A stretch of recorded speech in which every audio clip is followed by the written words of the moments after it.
On the 27th of April, 1997, a farmer in Indonesia was leading his livestock through a dense sugarcane field near his home when his foot struck something unusual. He looked down and noticed a mound of dirt that seemed oddly out of place. For a moment, he considered digging, but since the land wasn't his, he chose to leave it alone and instead reported the strange discovery to the village head. The leader, accompanied by several men, returned to the field and began poking at the mound with a stick. Immediately, a terrible stench seeped into the air, so foul that it forced them to back away. Alarmed, they informed the authorities, who ordered the men to dig further. After just a few minutes of shoveling, their spades struck something soft.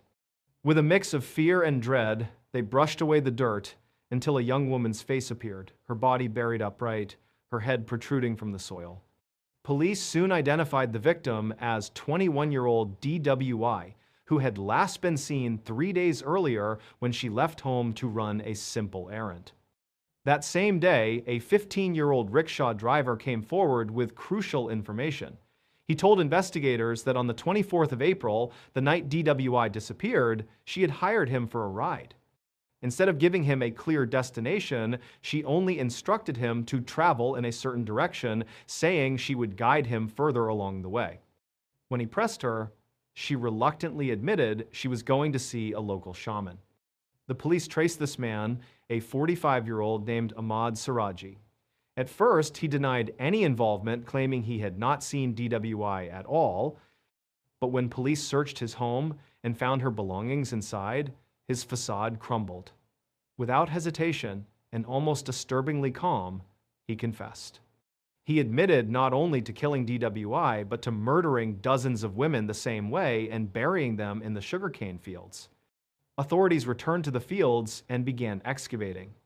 All around were suspicious mounds of soil. As they dug, body after body surfaced, all buried in shallow graves, positioned upright, their heads left above ground. By the end, investigators believed they had found 42 victims, though the true number could have been higher. When asked why he had done it, Siraji gave a chilling explanation.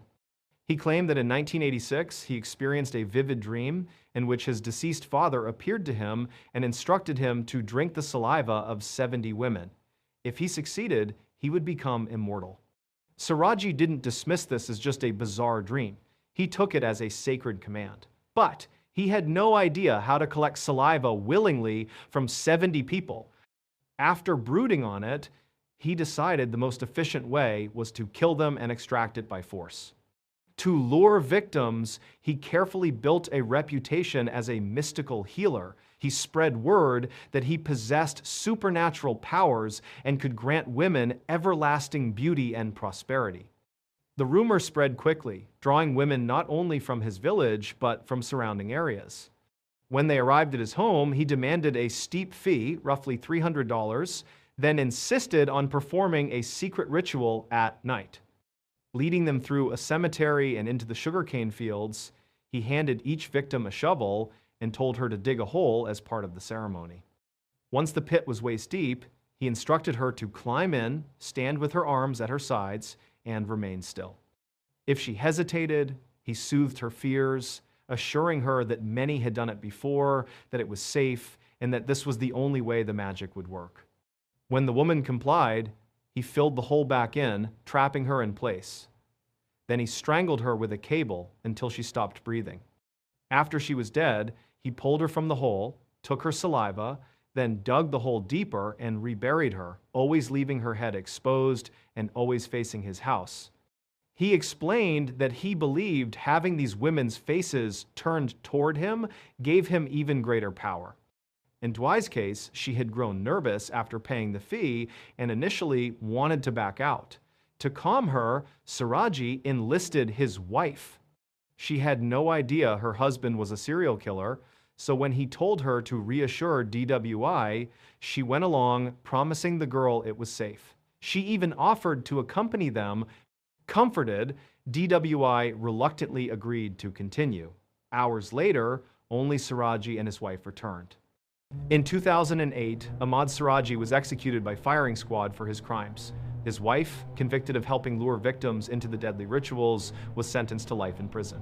On the evening of the 13th of January, 2002, 42-year-old Ronald Huff came back to his Newark, Delaware studio apartment after visiting his grandmother. As soon as he walked inside, he felt terrible. The place was sweltering, but Ronald preferred it that way. He always kept the heat blasting. He tossed his coat over one of the handmade wooden cages scattered across his living room, then staggered toward the phone. Fighting a wave of dizziness, he dialed the auto dealership where he worked and told the office manager he was too sick to come in the next day. When he hung up, he leaned against the counter to steady himself. From behind, a sharp hiss cut through the silence.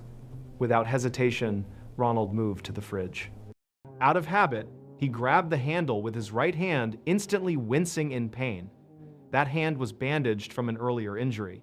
Gritting his teeth, he switched to his left hand and tugged the door open. After shutting it again, he went over to the counter, reached into a jar, and pulled out a squirming handful of 2-inch live cockroaches. He dropped them on the floor, watching them scatter in every direction. It was just part of his nightly routine. Feeling weak, Ronald decided he should lie down. But as he crossed the kitchen, the dizziness returned with brutal force. The room spun. He tried to push through it, aiming for his bedroom, but his legs buckled. Stumbling sideways, he crashed against his apartment door, braced himself for a moment, then slowly slid down with his back against the wood, legs stretched in front of him. His eyelids sank shut, and the last thing he heard before slipping into unconsciousness was the sound of roaches skittering and the crunch of bones being chewed. 3 days later, one of Ronald's neighbors heard police radios crackling outside in the hall.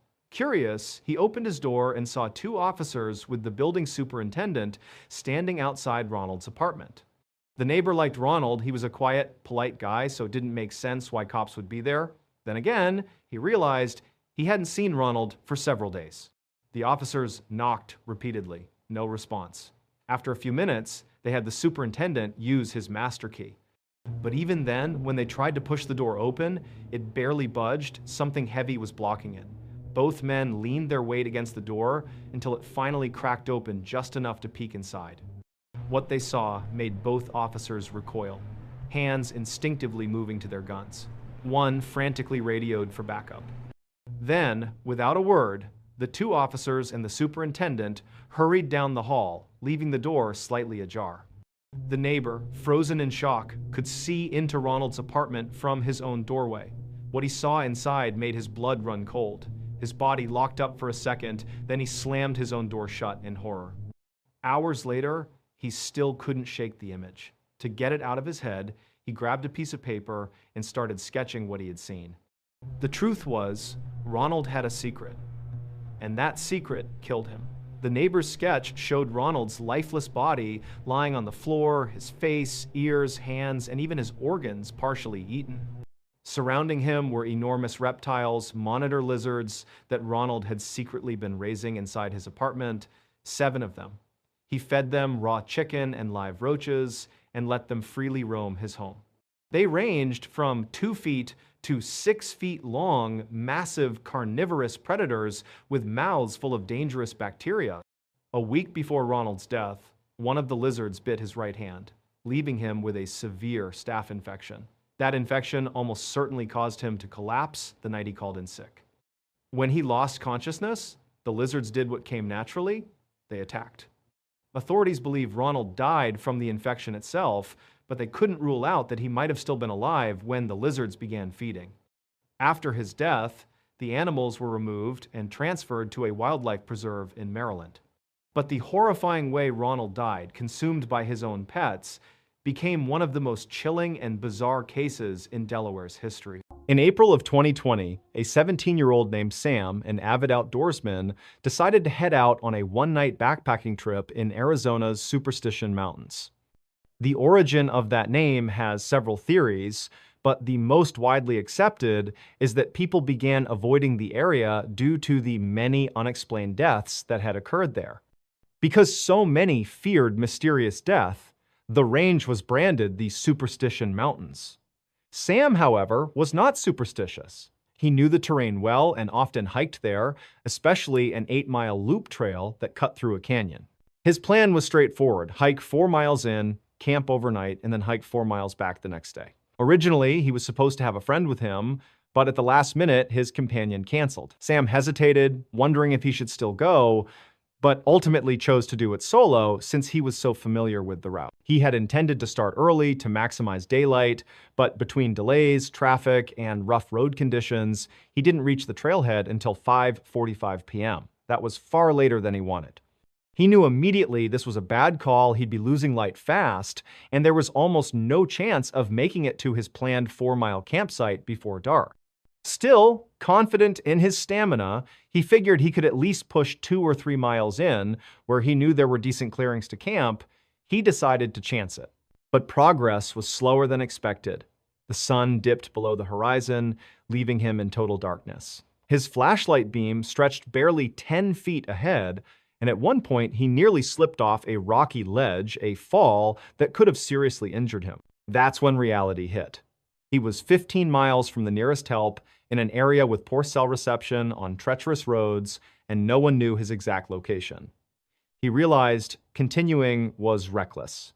He needed to stop immediately and camp right where he was. Luckily, just off the trail, he spotted a small clearing in the trees. Shining his light revealed an open space, and on its edge, he noticed the remains of an old fire pit. Someone had clearly camped here before and survived the night, which reassured him. He suddenly felt relieved, almost smart, for stumbling onto it. Sam didn't carry a tent. He preferred sleeping on a pad inside a sleeping bag with a tarp strung overhead in case of rain. The surrounding pines made it easy to rig his tarp. Soon he had a fire going, cracked open a can of beans, and settled in for dinner. For a while, everything felt perfect. But as he ate, a nagging unease set in. Something felt off. He found himself scanning the tree line, trying to spot anything unusual. But seated next to a fire in a dark forest meant his vision was limited to a tiny circle of light. Beyond that, it was nothing but blackness. He told himself it was just nerves. Yet, while rationalizing away the feeling, a marble-sized rock suddenly sailed out of the darkness and landed at his feet. Instant dread shot through him. The rock seemed to confirm his instincts he wasn't alone. He quickly scanned the trees, straining his ears. For the next 15 minutes, he listened and watched, tense and ready. But nothing else happened. No more rocks, no footsteps. Slowly, he began calming down, convincing himself he had probably kicked it without realizing, or maybe it had tumbled loose from somewhere. Eventually, he relaxed, climbed into his sleeping bag beneath the tarp, and drifted to sleep. Hours later, he woke abruptly. The same heavy sense of dread had returned, stronger this time. He couldn't see or hear anything, but the feeling that something was wrong was undeniable. Then he caught it, the faint crunch of leaves, like footsteps, about 30 to 40 meters away. At first, he couldn't tell if they were moving toward him or away, but after half a minute, the sound faded. He told himself whoever or whatever it was had left. Still uneasy, he decided to grab his flashlight and shine it in that direction. He reached beside him where he had left it earlier, but his hand came up empty. Confused, he patted the ground. Nothing. His flashlight was gone. Alarm bells rang in his head. The only way it could be missing is if someone or something had taken it. He scrambled out of his sleeping bag, ducking under the tarp, frantically searching the ground. Then, out of the corner of his eye, he spotted light reflecting. Turning, he saw his flashlight lying on the ground 10 meters away, which meant something had been close enough within inches of his sleeping body to pick it up and move it while he lay helpless. His first thought, it's a trap. Whoever did this wanted him to leave the safety of his camp and walk into the dark. A wave of nausea hit him from fear, but he forced himself to stay calm. He laced his boots, grabbed his knife, and made a decision he wasn't going anywhere near that flashlight. Instead, he fed his fire higher and higher, determined to keep it blazing as long as possible. For hours, he stood in the center of the clearing, knife in hand, watching and waiting. Every so often, he'd hear those same rustling footsteps creeping closer, always coming nearer when the fire burned low, pulling back when he stoked it higher. It was a terrifying game of patience. But by 3 a.m., his firewood was gone. Unless he ventured into the forest for more, which he absolutely would not, his fire was going to die. As the flames dwindled, the footsteps returned. This time, closer. At first, they stopped 15 meters out. Then, as the fire shrank further, they crept to within 3. Whoever or whatever was there positioned themselves behind a dense cluster of trees, deliberately staying just out of sight. He couldn't see them, but he knew they were there. And then, silence. For 2 hours, Sam stood frozen, staring at those trees, certain something was lurking behind them, waiting. Finally, just before sunrise, the presence retreated. He heard the steps fade into the woods and never return. When daylight finally broke, Sam didn't bolt immediately. He waited until the clearing was fully lit by the sun before quickly packing up. Then he practically sprinted down the trail, didn't stop until he reached the parking lot, and sped 20 miles straight to the nearest gas station. Breathless, he got out of his car to collect himself. That's when he noticed something new. On the dusty rear window of his vehicle, someone had traced a message with their finger. It read, "Sleep well?" Sam is certain the person or group that stalked him in the Superstition Mountains was the same one that left that chilling note on his car. And he still wonders what might have happened if he had gone to retrieve that flashlight. It was around 8:30 p.m. on December 29th, 1972, when passengers at JFK International Airport in Queens, New York, heard over the intercom that Eastern Airlines Flight 401 to Miami was now boarding. About 30 minutes later, all 176 people, including 13 crew members, were seated on board. This wasn't just any airplane. Flight 401 was one of Eastern's brand new Lockheed L-1011 TriStars, a massive, state-of-the-art jet capable of holding up to 400 passengers. It had 2 levels, the main cabin above and a lower deck with a galley kitchen and a lounge just for the crew. That night, Captain Robert Bob Loft was in command. He was 55, strikingly handsome, a perfectionist, with more than 30 zero-hours of flight time. Sitting to his right was First Officer Bert Stockstill, 10 years younger. Behind them was the flight engineer, Don Repo, a strong man with a gentle, approachable demeanor. And in the 4th cockpit seat was Angelo Donadeo, another Eastern Airlines employee hitching a ride to Miami. At 9:20 p.m., Flight 401 thundered down the runway and climbed into the night sky. For the next 2 hours, everything was routine. One passenger, Jerry Escow, was so impressed that he even wrote a letter mid-flight praising Eastern for how smooth the trip was, intending to mail it when they landed. But at 11:32 p.m., everything changed. As Captain Loft began his approach into Miami, he lowered the landing gear. On the L-1011, there are 3 sets of wheels, one under each wing and one under the nose. Each set has a corresponding green indicator light in the cockpit that comes on when the gear locks into place. This time, only 2 lights came on. The nose gear light stayed dark. Loft and his crew assumed the landing gear was fine, the plane was brand new, the problem had to be the bulb. But to be safe, Loft retracted the gear and lowered it again. Still, the nose gear light did not illuminate. Frustrated, he radioed Miami Air Traffic Control, explaining the situation. They instructed him to circle out over the Everglades until the issue was resolved. Loft engaged the autopilot to hold 0 feet and 200 miles per hour, while he and Stockstill fiddled with the tiny bulb. They pressed it, twisted it, even pulled it out and blew on it. Nothing. When they jammed it back in, sideways, and couldn't remove it, Loft turned to Repo and told him to climb down into the hellhole, a small compartment beneath the cockpit with a window where you could visually confirm if the nose gear was down. Repo got out of his seat and climbed below. What no one noticed was that when Loft turned in his chair to speak to Repo, he likely nudged the control column just enough to disengage the autopilot. The massive jet began a slow, steady descent, but it was pitch black outside, no moon, no lights, just an endless void. The descent was so gradual, it didn't feel like falling. And everyone in the cockpit was so focused on that single light bulb that when the altitude warning sounded quietly, just once, it went unnoticed. At 11:42 p.m., Flight 401 slammed into the Everglades at more than 200 miles per hour. 5 miles away, a man named Robert Marquis, out hunting frogs with a friend on an airboat, saw the massive orange flash. He fired up his boat and sped toward it. The impact was catastrophic, but oddly survivable for some.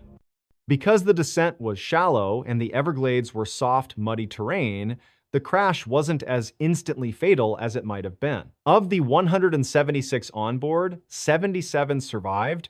Captain Loft, First Officer Stockstill, and Flight Engineer Repo did not. Marquis and his friend were the first on scene, pulling survivors from the wreckage until Coast Guard helicopters arrived. By morning, the cries for help had gone silent. The investigation would reveal the nose gear had been fine all along. The light bulb had simply burned out. The official cause was human error. But that was not the end of Flight 401's story. In the months and years that followed, something strange began happening inside Eastern Airlines. Employees started reporting eerie encounters, ghostly apparitions of Captain Loft, of Don Repo. Silent, watchful, appearing on flights that had salvaged parts taken from the wreckage of 401. Eastern Airlines pressured employees to stay quiet. Reports were buried. Logbooks went missing. But some crew members, shaken by what they'd seen, came forward anonymously. One flight attendant swore she saw Repo in the galley kitchen. Another time, during boarding, an extra captain appeared in first class. He sat silently, staring straight ahead. When approached, he gave no response. Then, in front of multiple witnesses, including crew and passengers, he vanished into thin air. That captain was identified as Bob Loft. There were dozens of such sightings, sometimes terrifying, sometimes helpful. On one flight, Repo's apparition reportedly warned a captain about a malfunction in an engine. When checked, the malfunction was real. By 1974, all the sightings suddenly stopped. Why? Eastern Airlines quietly removed all salvaged parts from their L-1011 fleet. They never gave a reason. But after that, the ghosts of Flight 401 were never seen again. On the morning of September 15, 2010, a 55-year-old man named Greg Flanagan checked into the Elegante Hotel in Beaumont, Texas, where his company always lodged him during the work week. Years earlier, Greg had been a chief engineer on ocean-going vessels, spending months at sea. In midlife, though, he reinvented himself as a landman, someone who negotiated mineral rights and drilling leases. Despite his chain smoking and poor diet, he looked lean and fit, with weathered skin and a neatly trimmed white beard, the appearance of a man who had spent his life outdoors. Every Monday, Greg would drive 2 hours from his home in Lafayette, Louisiana, to Beaumont. Once checked in, his habits were predictable. He didn't drink, didn't socialize, rarely left his room. All he needed was a bed, a TV, and cold air conditioning. His room was basic: a bathroom by the door, a queen bed tucked to the right, a small desk and TV opposite, and a window that overlooked a little swimming pool lined with potted plants.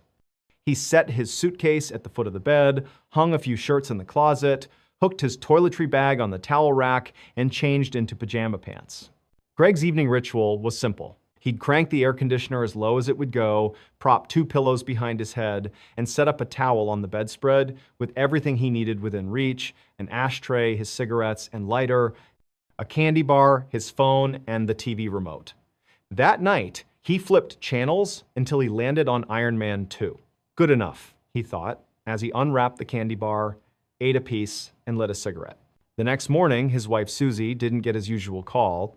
Greg phoned her every morning without fail. When repeated calls went unanswered, she rang his office, only to hear that he hadn't shown up. Alarmed, she asked a couple of his coworkers to check on him at the hotel. When they knocked on his door, there was no response. They fetched the manager, who unlocked the room. What they found inside made them stagger back. Greg was lying face down in the middle of the room, his body twisted as if he'd collapsed mid-stride. His left arm was pinned beneath him, 2 fingers still clutching a burnt-down cigarette. The room was stifling hot, and Greg's skin had taken on a bluish-gray tint.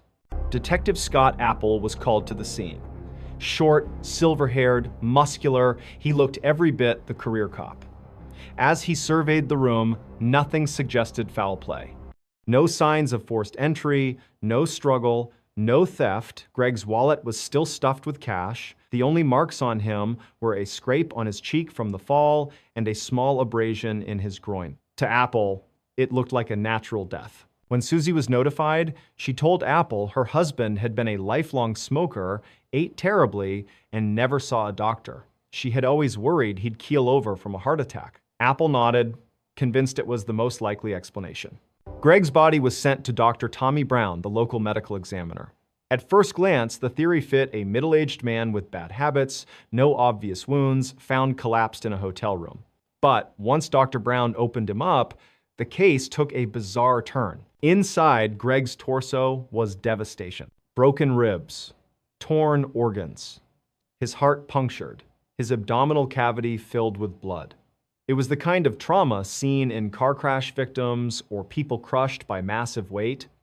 But there were no external injuries, no bruises, nothing to suggest blunt force. Stunned, Dr. Brown declared it a homicide, likely the result of a beating, though he admitted the evidence didn't quite make sense. Apple was baffled. He dug into Greg's background, hoping to find a motive, but everyone described Greg as polite, kind, happily married, with no enemies. There was no affair, no financial trouble, no hint of scandal. He was a quiet man who worked, called his wife, smoked his cigarettes, and kept to himself.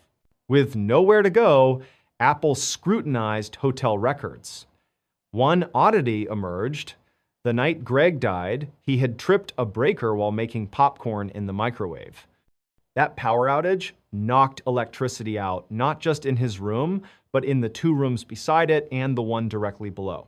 Maintenance logs showed a staff member restored the power around 8:30 p.m. Apple considered two theories. One, the maintenance man who had a criminal record attacked Greg. But there was no evidence. Two, Greg's neighbors in room 349, two electricians known to drink and party, confronted him after losing power and beat him. But when Apple interviewed them, they seemed cooperative, even concerned, and offered their phone numbers to help further. Neither theory stuck. Months passed, the case stalled, and eventually it went cold. Then, 7 months later, Susie hired a private investigator. Ken Brennan, a former DEA agent and Long Island cop with a reputation for cracking unsolvable cases. Brennan flew to Louisiana, grilled Susie about her marriage, then went to Texas to meet Apple. Apple handed over the case files. Brennan spent the night studying them. The next day, he told Apple he had it figured out. Apple rolled his eyes. He'd been stuck for months. But Brennan was serious.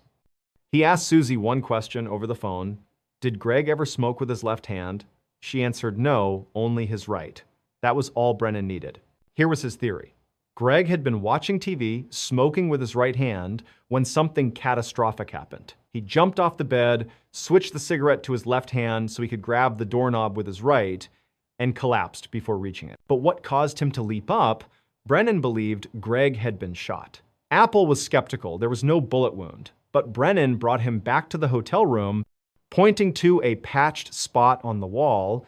He argued it wasn't from the doorknob, as Apple thought. They went next door into room 349.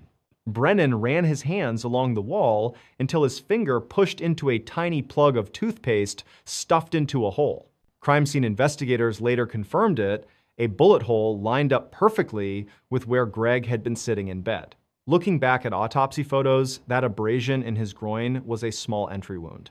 The hole in his heart lined up with the bullet's path. Greg had been shot through the wall. Re-interviewed, one of the electricians cracked. He admitted that his coworker, Mueller, had been fooling around with a pistol in their room. Drunk, he'd pointed it at his friend, dropped it, and the gun went off. The bullet blasted through the wall into Greg's room, striking him fatally. Panicked, they heard nothing at first and assumed the room was empty. When they later returned and heard Greg coughing, they convinced themselves he was fine. The next day, when they saw police assuming natural causes, they stayed quiet and plugged the hole with toothpaste. Mueller was charged with manslaughter and sentenced to 10 years. Greg's mysterious internal crushing turned out not to be a beating or a medical condition at all, but the silent path of a stray bullet fired recklessly in the room next door. In the early 2000s, a teenager named Ebon often went hunting with his father in the deep backcountry of Georgia. By the time he turned 14, his father had befriended a wealthy landowner who generously offered them access to one of his private hunting reserves, a place few others had ever set foot in. It was an incredible opportunity, and just a few days later, on October 5th, the two of them drove out to try it. They set out before dawn, arriving at a locked gate that marked the boundary of the property. Using the code the landowner had provided, they let themselves in, relocked the gate behind them, and followed a dirt access road for about 2 miles before it ended at the edge of a vast forest. Parking their truck, they geared up and hiked into the trees under cover of near total darkness. Although they were there to hunt, both Eban and his father loved simply being in the woods, camping and hiking together, but almost immediately they noticed something strange about this forest. It was too quiet. No bird calls, no rustling of small animals, nothing. The silence was so absolute that the only break in it was the distant drone of a single airplane overhead. Still, they brushed it off, assuming that maybe the wildlife had been spooked by their arrival. They continued to the hunting stand that the landowner had recommended and settled in. But as the hours crawled by, nothing stirred. No deer, no turkeys, not even squirrels. Just an eerie, oppressive stillness that lasted all day. Frustrated, they climbed down from the stand as dusk approached and began looking for a place to camp. Ebon's father suggested they head deeper into the woods. Maybe further in, the game will be better. So they hiked for another hour before finding a clearing that seemed perfect for their tent. After setting up, Eban's father suggested they try one last time to hunt before nightfall. They left their camp and set up a blind a short distance away, but again, nothing appeared. No sound, no movement, just silence. Disappointed, they finally turned back toward camp. As soon as their tent came into view, both stopped in their tracks. It had collapsed. Eban's father muttered, "Must have been the wind," but Eban shook his head. "No way. We've been saying all day, there's no wind. It's dead quiet." His father frowned, then asked if maybe Eban had assembled it wrong. But Eban insisted he knew exactly what he was doing. He had pitched the same tent countless times. When they reached the tent, the explanation became even less convincing. The 2 support rods that crossed in an X over the top had been removed from all 4 anchor points. The only ways that could happen were if the rods broke or if someone deliberately pulled them free. Yet none of the rods were broken, and neither of them had touched the tent after setting it up. The unsettling implication was obvious. Someone or something had been in their camp while they were gone. But the landowner had assured them this was private, fenced-in property. No one else had access. Trying to keep calm, they convinced themselves they must have somehow botched the setup, even though neither really believed it. They rebuilt the tent, lit a small fire, and tried to relax. After a while, they doused the flames and went to bed. Hours later, Eban woke with a start. At first, he wasn't sure if he had dreamed it, but he thought he'd heard laughter somewhere out in the woods. Instinctively, he turned to check if his father was still beside him, and he was. Relieved, Eban lay still, straining his ears. The forest was silent again. Eventually, he told himself it must have been his imagination and drifted back to sleep. But not long after, he woke again. This time, his father was already awake, sitting up and listening intently. When Eban asked what was wrong, his father shushed him. "Do you hear that?" And Eban did. Faint, echoing through the trees, was laughter, unnatural, unsettling. Worse, it was coming from the opposite direction he'd heard it earlier, and it sounded much closer now. Eban whispered to his father that he had heard it before, and his father looked grim. He admitted that before their trip, he had asked the landowner whether anyone else would be on the property. The man had been adamant the place was completely private, fully fenced, and under surveillance. They were the only ones there. As they sat in tense silence, the laughter suddenly stopped. Then came the sound of rapid footsteps charging toward their camp from deep in the forest. The sound was unmistakable on the silent ground, growing louder and faster until it halted abruptly right at the edge of their clearing. Iban clutched his father's arm. His father gripped his rifle, steeling himself to unzip the tent and confront whatever was out there. But just as he reached for the zipper, the laughter erupted again, this time so loud and so close, it was practically in their ears, right outside the thin fabric walls. Heart pounding, Eben's father froze, holding the zipper halfway down. Then, as suddenly as it had begun, the laughter cut off. No footsteps retreating, no sound at all. It was as if the presence outside was silently listening, waiting. For long minutes, neither of them moved, barely breathing. Finally, the sound of running footsteps tore through the woods again, retreating into the distance until the forest was silent once more. They sat in terrified silence for the rest of the night, too afraid to speak or make a sound, convinced that whatever was out there had heard them when they unzipped the tent. They clutched their guns and waited, counting down the hours until daylight. As soon as the first light broke through the trees, they bolted from the tent, packed their gear as fast as they could, and ran the entire way back to their truck, glancing over their shoulders the whole time. To this day, they have no explanation for what stalked them that night. And when they told the landowner, he flatly insisted it was impossible. His cameras had shown no one else entering or leaving the property during the time they were there. From the time Gareth Williams was just a kid, it was clear he was extraordinary. At 17 years old, he had already earned a first-class mathematics degree from a university near his home in Wales. Within a couple of years, he had his PhD from the University of Manchester. Soon after, he began postgraduate work at Cambridge, one of the world's most elite schools, but he never finished. His brilliance had caught the attention of Britain's intelligence services. In 2001, at just 23, Gareth accepted a position at GCHQ, Britain's secretive government communications headquarters. There, he worked as a codebreaker, a job he excelled at.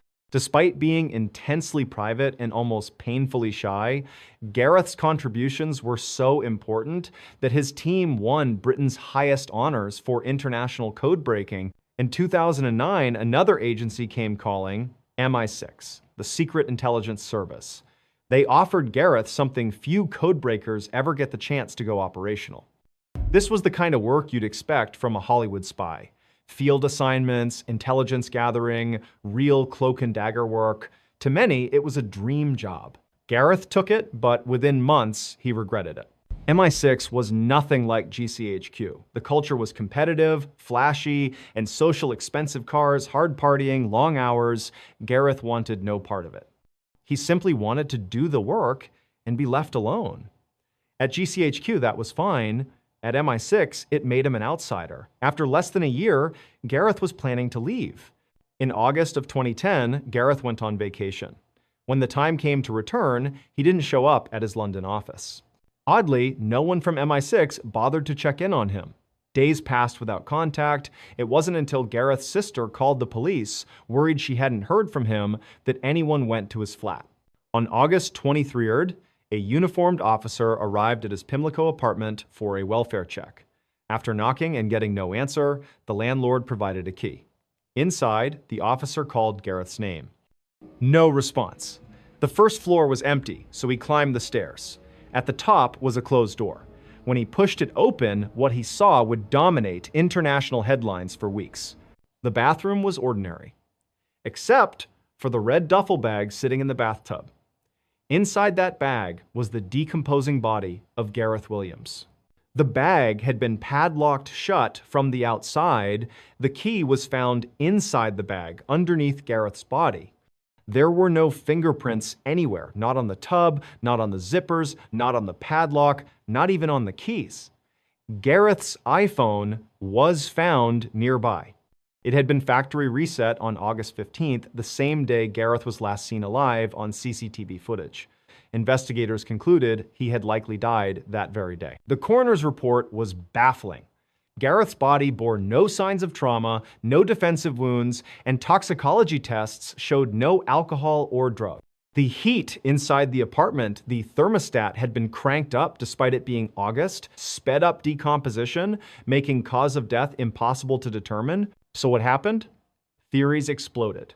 Some suspected the Russian mafia. In the weeks before his death, Gareth had been working on cases linked to Russian money laundering, a dangerous assignment that could easily have made him a target. Others suspected MI6 itself. Why hadn't anyone checked on Gareth when he didn't return from holiday? Former intelligence officers publicly claimed MI6 may have staged a cover-up, cleaning the flat of fingerprints and evidence before police arrived. Then there was the more sensational theory that Gareth's death was an accident tied to personal interests. Investigators learned he had occasionally browsed bondage websites. Once his landlord had to help him untie himself after he bound his wrists to a bed frame. Could Gareth have locked himself inside the bag as part of some bizarre experiment or fetish? Two experts tried to replicate it. Over 400 attempts later, neither could successfully climb inside and lock the padlock from the outside. Even if Gareth somehow managed it, there was still the glaring problem: how did he do it without leaving a single fingerprint anywhere? Despite glaring red flags, in 2013, the official verdict was that Gareth's death was probably accidental. The case was closed. But to this day, many believe the truth of what happened to Gareth Williams, the brilliant codebreaker found zipped and locked inside a duffel bag, remains buried deep within the walls of British intelligence. From a young age, Pauline Day always had a nagging sense that something about her family didn't quite add up. Years later, she would find out her instincts were right. Back in 1970, when Pauline was just 5, her parents, Ruth and Warren, separated.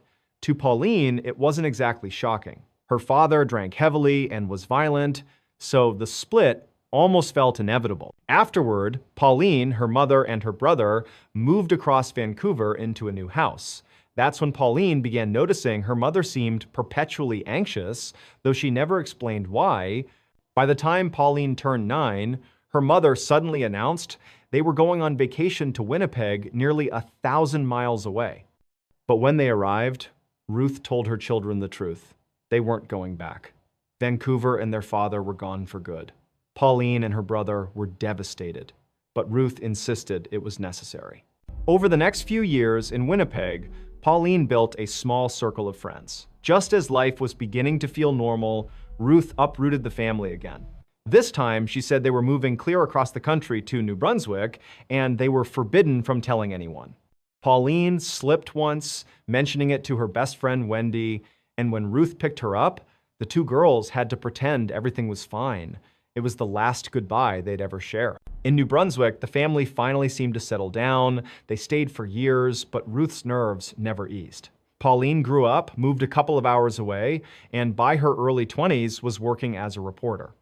Then in 1988, her mother called with a cryptic request: "Meet me at a motel. It's time I told you everything."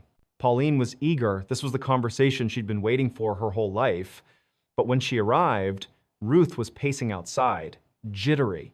Before Pauline could speak, her mother pressed a finger to her lips, handed her an envelope, and whispered, "Take off your jewelry, put it in here." It's probably bugged. Confused but obedient, Pauline slipped off her rings and necklace, sealed them in the envelope, and followed Ruth into the room. Inside was a man Pauline recognized instantly: Reverend Stan Sears, the minister from their old church in Vancouver. Ruth had worked as his secretary years ago. Pauline had seen him pop up occasionally in Winnipeg and New Brunswick too, but never understood why. Now, Ruth explained. She and Stan had secretly been in love since Vancouver, carrying on a relationship all those years. That revelation was shocking enough, but what came next left Pauline reeling. According to her mother, Warren, Pauline's father, wasn't just abusive. He was allegedly a mobster in a Vancouver crime syndicate. When Ruth left him, she claimed the mob marked her for death, believing she knew too much. Stan, too, was supposedly targeted after counseling a man connected to organized crime. To protect themselves, Ruth said, they had fled Vancouver, moving from city to city under constant threat. Pauline was floored. For once, all the unexplained paranoia seemed to make sense. The sudden moves, the whispered warnings, the odd rituals, like her mother throwing out all the food without reason. Ruth explained it was because they'd been told the mob tried to poison them. Even Pauline's abrupt school changes were, in Ruth's telling, because the mob had discovered where she was enrolled. As the hours passed, Pauline listened, stunned. By the end, her mother revealed the final twist.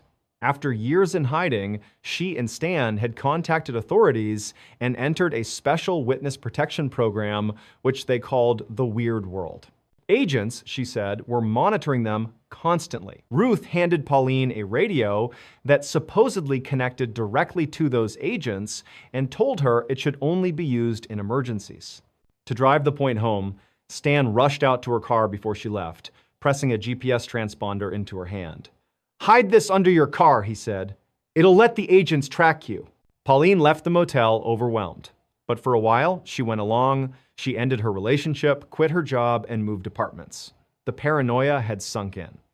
Eventually, she called her mother and begged to officially join this so-called weird world. Ruth and Stan seemed thrilled, but told her it would take time. But as Pauline confided in her new boyfriend Kevin, who would later become her husband, she began doubting.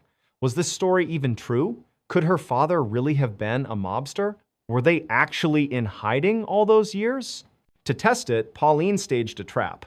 She phoned her mother in a panic and claimed the mob had broken into her apartment. Ruth told her not to call police and said she would check with Stan. Minutes later, Ruth called back saying agents had confirmed 2 mobsters had indeed been arrested trying to break into Pauline's home and that she was safe now. But Pauline knew it was a lie. She had made the whole thing up. No one had broken in. That was the moment the truth crashed down. Her mother and Stan weren't in witness protection. Her father wasn't a mobster. There was no mafia plot. Instead, Stan suffered from a psychological condition called delusional disorder, one fixed false belief. His happened to be that the mob was after him. Through shared psychosis folie à deux, he passed this delusion to Ruth. Together, they spun the elaborate story and lived it for decades. Even when Pauline confronted them, neither admitted the truth. They went to their graves, convinced the mafia was after them. Pauline never received an apology, never had her mother acknowledge reality. Their biggest fear was that Pauline herself would now be vulnerable because she didn't use the transponder or the radio. Ultimately, Pauline found peace in telling her story. She wrote a best-selling memoir, Run, Hide, Repeat, where she laid bare the decades of deception and paranoia that shaped her life. In the summer of 1906, Dr. William Clark, a successful oncologist from New York City, and his wife Harriet were driving through Litchfield County in northwestern Connecticut. Their lives in the city were busy and glamorous. Between William's thriving career and their constant social obligations, they rarely had peace. So, they had decided to look for a second home in the countryside, a retreat away from the chaos. As they drove along winding country roads, they crossed a red wooden bridge, and when they came out on the other side, their view opened up to rolling hills and dense green forest. What caught their attention was a particular hillside in the distance that looked unusually dark, shaded by 2 mountains on either side, almost like a hidden valley. The place was beautiful but oddly mysterious. Locals called it Dark Entry Forest. Intrigued, the couple noticed a narrow access road leading toward it. They decided to follow. The deeper they drove, the more overgrown the path became, until eventually they had to park the car and continue on foot. Walking into the thick canopy, it was as if they'd stepped into another world. The light dimmed, the air cooled, and an almost magical silence wrapped around them. Inside, the forest was stunning. Wild apple orchards, heavy with fruit, deer grazing without fear, meadows bursting with flowers, and streams sparkling where sunlight broke through. The ground shimmered with flecks of mica, a mineral that glinted like tiny shards of glass. To the Clarks, it felt like something out of a fairy tale. Within an hour, they were convinced this was where they would build their summer retreat. They purchased 10 acres of dark entry forest, intending only to build a modest cabin. But when Dr. Clark approached local builders, none of them would take the job. They never gave a clear reason, only excuses, always refusing to set foot in that forest. Unbothered, Dr. Clark decided to do it himself. On weekends, he traveled alone into Dark Entry, where owls seemed to greet him each time with haunting calls. Over several months, he cleared land, felled hemlock trees, milled them into lumber, and eventually built a rustic 2-story cabin. He even laid piping from a nearby freshwater spring and constructed a pool beside a brook full of trout. By Thanksgiving of 1906, the cabin was complete. For years, the Clark family returned each summer and every holiday, finding peace in their secluded woodland retreat. It was idyllic until 1918. That summer, Dr. Clark was called unexpectedly back to New York for an urgent case. Harriet chose to stay at the cabin alone, uneasy but confident she would be safe. William promised to return within a couple of days. In reality, he was gone for only 36 hours. When he returned by train, Harriet wasn't waiting at the station. Concern growing, he walked the familiar path toward the forest. But as he stepped under the canopy, everything felt different. The owl's calls, once charming, now sounded menacing, almost as if warning him to turn back. The deeper he went, the louder and more chaotic the hooting became, until it was nearly deafening. Panicked, he hurried up the hill toward the cabin. The front door was ajar. Bursting inside, he immediately sensed something was horribly wrong. The air was heavy, the silence oppressive, until a high-pitched, manic laughter echoed from upstairs. Heart pounding, Dr. Clark ran up to the bedroom. The door was slightly open, and the laughter poured out from within. Pushing it wide, he froze. In the corner was Harriet, curled into a ball. Her jaw was unnaturally stretched open, though her mouth didn't move. The horrifying laughter was pouring out of her as her chest heaved and her wide eyes locked on him. Terrified beyond words, Dr. Clark fled. Harriet was later removed from the cabin, muttering only about the strange creatures she had seen outside creatures she insisted that kept returning.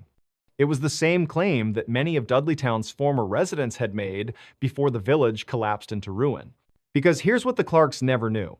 Dark Entry Forest had once been home to a small settlement called Dudleytown, founded in the 1740s.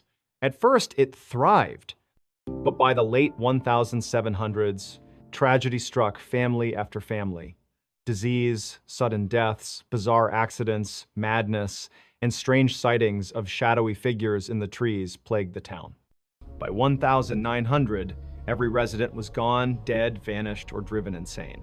The last survivor, John Brophy, watched his home burn to the ground before disappearing forever into the woods.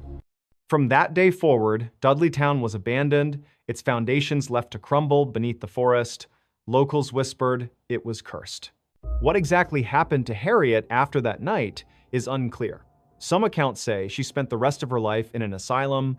Others claim she eventually returned to New York, where she ended her own life. What is certain is that she never recovered. In the years that followed, Dark Entry Forest gained a terrifying reputation. Visitors reported icy blasts of air, phantom hands striking them, and overwhelming feelings of dread. Paranormal investigators Ed and Lorraine Warren even declared it a site of demonic presence. Today, entry to the forest is forbidden, strictly off-limits, but stories still circulate. Tales of shadows that move on their own, owls that seem to mock intruders, and laughter, unnatural, high-pitched laughter echoing among the ruins of Dudleytown. In 2006, a man named Dave Murphy had just begun his career as a police officer in Salt Lake City, Utah. His first assignment was as a protective services officer, responsible for maintaining security at various county buildings. His very first posting was the Capitol City Theater, an old, elegant landmark dating back to the early 1900s. On his first day in early August, Dave reported to the theater and met his partner, Officer Morgan Matthews. From the start, Dave noticed Morgan was all business, no small talk, strictly focused on the job. The first stop was the control room on the first floor, where monitors displayed the building's security feeds. The theater had 3 floors plus a basement, and while cameras were installed throughout, the footage was grainy and almost useless at night unless lights were on. After showing Dave the control room, Morgan explained they needed to do a full security sweep, something required at both the start and end of each shift. Together they moved through the building, checking every door and every light. When they descended into the basement, Dave was taken aback. The hallway stretched on endlessly, lined with doors, dimly lit, and right in the middle sat an old upright piano. The atmosphere instantly unsettled him. This place is creepy, he thought, hoping he wouldn't have to spend much time down there. Still, they finished their rounds through all floors, then returned to the control room. Dave tried to strike up conversation with Morgan during the shift, but Morgan kept distant, his demeanor almost cold. At the end of the night, Dave noticed how eager Morgan was to leave, practically rushing out the door. Something felt off. It was as though Morgan hated being in that theater. Dave didn't know it yet, but Morgan had good reason. For the next couple of days, while Dave was still training, the two men made their rounds together. But on August 9, only Dave's third day, Morgan decided he was confident enough in Dave's ability to secure the building alone. So that night, Dave set off to do the full sweep by himself. Basement cleared, doors locked, lights off. First floor checked, main auditorium inspected. Second floor, fine. Finally, the third floor, he moved from office to office until he reached the last stop, the rehearsal room. It was the only space without a door. You simply poked your head in, turned on the light, scanned the room, then switched it off again. Dave flicked the light, looked inside, empty. Satisfied, he shut it off and stepped back into the hall. That's when it happened. From directly across the corridor came the deafening slam of a door, the bathroom door. Dave froze, adrenaline surging. His immediate thought was that someone had been hiding in there and had bolted. He raised his radio. Someone's on the third floor. Morgan checked the cameras but saw no one. Gun drawn, Dave held his aim on the hallway, waiting for backup. Then he realized something chilling. The person might not have left at all. They could still be inside the bathroom. And a second thought struck him. Those doors weren't capable of slamming shut. They were fitted with hydraulic closers that prevented them from doing so. When Morgan arrived, both officers leveled their weapons at the bathroom door and burst inside. Every stall, every corner clear, no one was there, and there was no possible exit. Still on edge, they decided the intruder must have slipped away and started a full search of the building. On the second floor, they discovered every light blazing and every door wide open, despite the fact Dave had turned them all off and locked them earlier. Yet once again, room by room, they found nothing. Eventually, they gave up, chalking it up to nerves. But both men left uneasy. 2 nights later, August 11, Morgan was on duty alone. Sitting in the control room, he heard whispers just behind him. Startled, he drew his pistol and stepped into the hallway. The whispers retreated ahead of him, drifting toward the stairwell. At the top of the stairs, he paused, listening. From the basement below came the sound of coughing. His heart pounded as he crept downward. Halfway down, the coughing abruptly stopped. He flipped the lights, swept the hallway empty. As he moved through, checking doors, he suddenly smelled smoke. He unlocked a nearby room, expecting fire, but there was none, only the odor. He searched every space, again and again, but found nothing. Eventually, the smell dissipated. Uneasy, but with no evidence, he let it go. Weeks later, on September 4, Dave arrived early for his shift. Inside the lobby, he overheard staff talking about ghosts. Intrigued, he introduced himself, and one of them, a senior accountant named Blair Fuller, offered a story. Blair recalled a late night a couple of years earlier. Alone in his office on the 3rd floor, he heard the elevator machinery start up. He remembered thinking this was odd, since he was the only one there. He looked out his office window, watching as the elevator rose.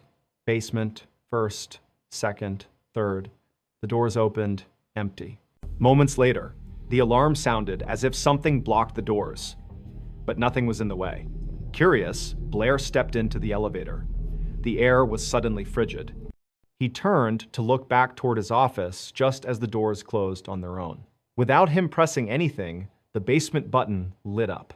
When the doors opened at the basement, the hall stretched away into darkness, the lone piano faintly visible. Mustering courage, Blair called out, but silence answered. He quickly retreated to his office. Minutes later, loud bangs echoed outside.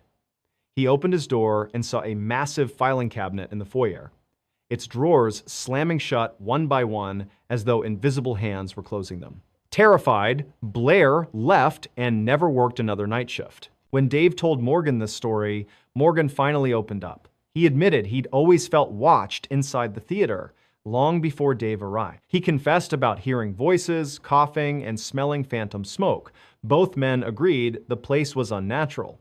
To test their suspicions, Dave invited his best friend Greg for a tour. While walking through the basement, they spotted a door ajar. Weapons drawn, Dave and Morgan advanced, Greg trailing nervously behind. Before they reached it, the door slammed shut in their faces. Then the handle began rattling violently. Steeling themselves, they forced the door open, swept inside empty. That's when Greg gasped, pointing into a corner. "There's someone sitting there!" he cried. But the officers saw nothing. Shaken, the three quickly abandoned the basement. The county responded by installing new cameras with infrared to catch the supposed intruder. On September 15, Morgan was alone scanning the feeds when he spotted something disturbing. In the auditorium, a dark figure sat in one of the seats. He leaned closer as the figure lifted its head, eyes glinting. Then, before his eyes, it rose straight into the air and vanished. Morgan quit that very night. Weeks later, Dave was working alone when piano music echoed from the basement. Gripping his pistol, he descended. The music grew louder until suddenly it stopped, the protective cover over the keys slamming shut. Dave found the piano untouched, the basement empty. That was the last straw. He demanded reassignment, refusing ever to set foot in the theater again. For a time, security was handled by rotating officers. Then, in late November, a veteran named Josh Thomas took over full-time. On his very first night, he called for backup, claiming the elevator had mysteriously risen from the basement and opened on the third floor with no one inside. Dave, nearby in his patrol car, reluctantly responded. Inside the auditorium, while the two men talked on stage, Josh suddenly froze, eyes locked over Dave's shoulder. Dave turned. At the very back stood a hooded figure, its face hidden. As they stared, it spun around, revealing charred, blackened skin and deep, hollow eyes, then bolted into the darkness. They searched but found nothing. Later research uncovered that in the 1940s, a devastating fire had swept the theater. A man trapped in the basement had perished. Dave, Morgan, and Josh all came to believe the entity they encountered was that man's restless spirit. On the evening of January 12, 2016, 18-year-old Dylan Parker was at a party in his hometown of Osburn, Idaho. Late into the night, he decided it was time to leave. Since it was snowing and bitterly cold outside, Dylan phoned his mother and asked if she could meet him at the gas station just down the road from where the party was being held. When his mother answered, she could immediately tell Dylan had been drinking, his voice was slurred, and he sounded unsteady. She was angry because he was underage, but despite her frustration, her priority was to get her son home safely. She told herself she could deal with his behavior tomorrow, and she agreed to pick him up.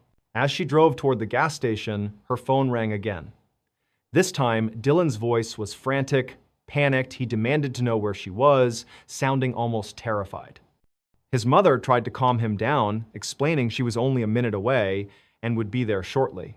Then the call suddenly ended.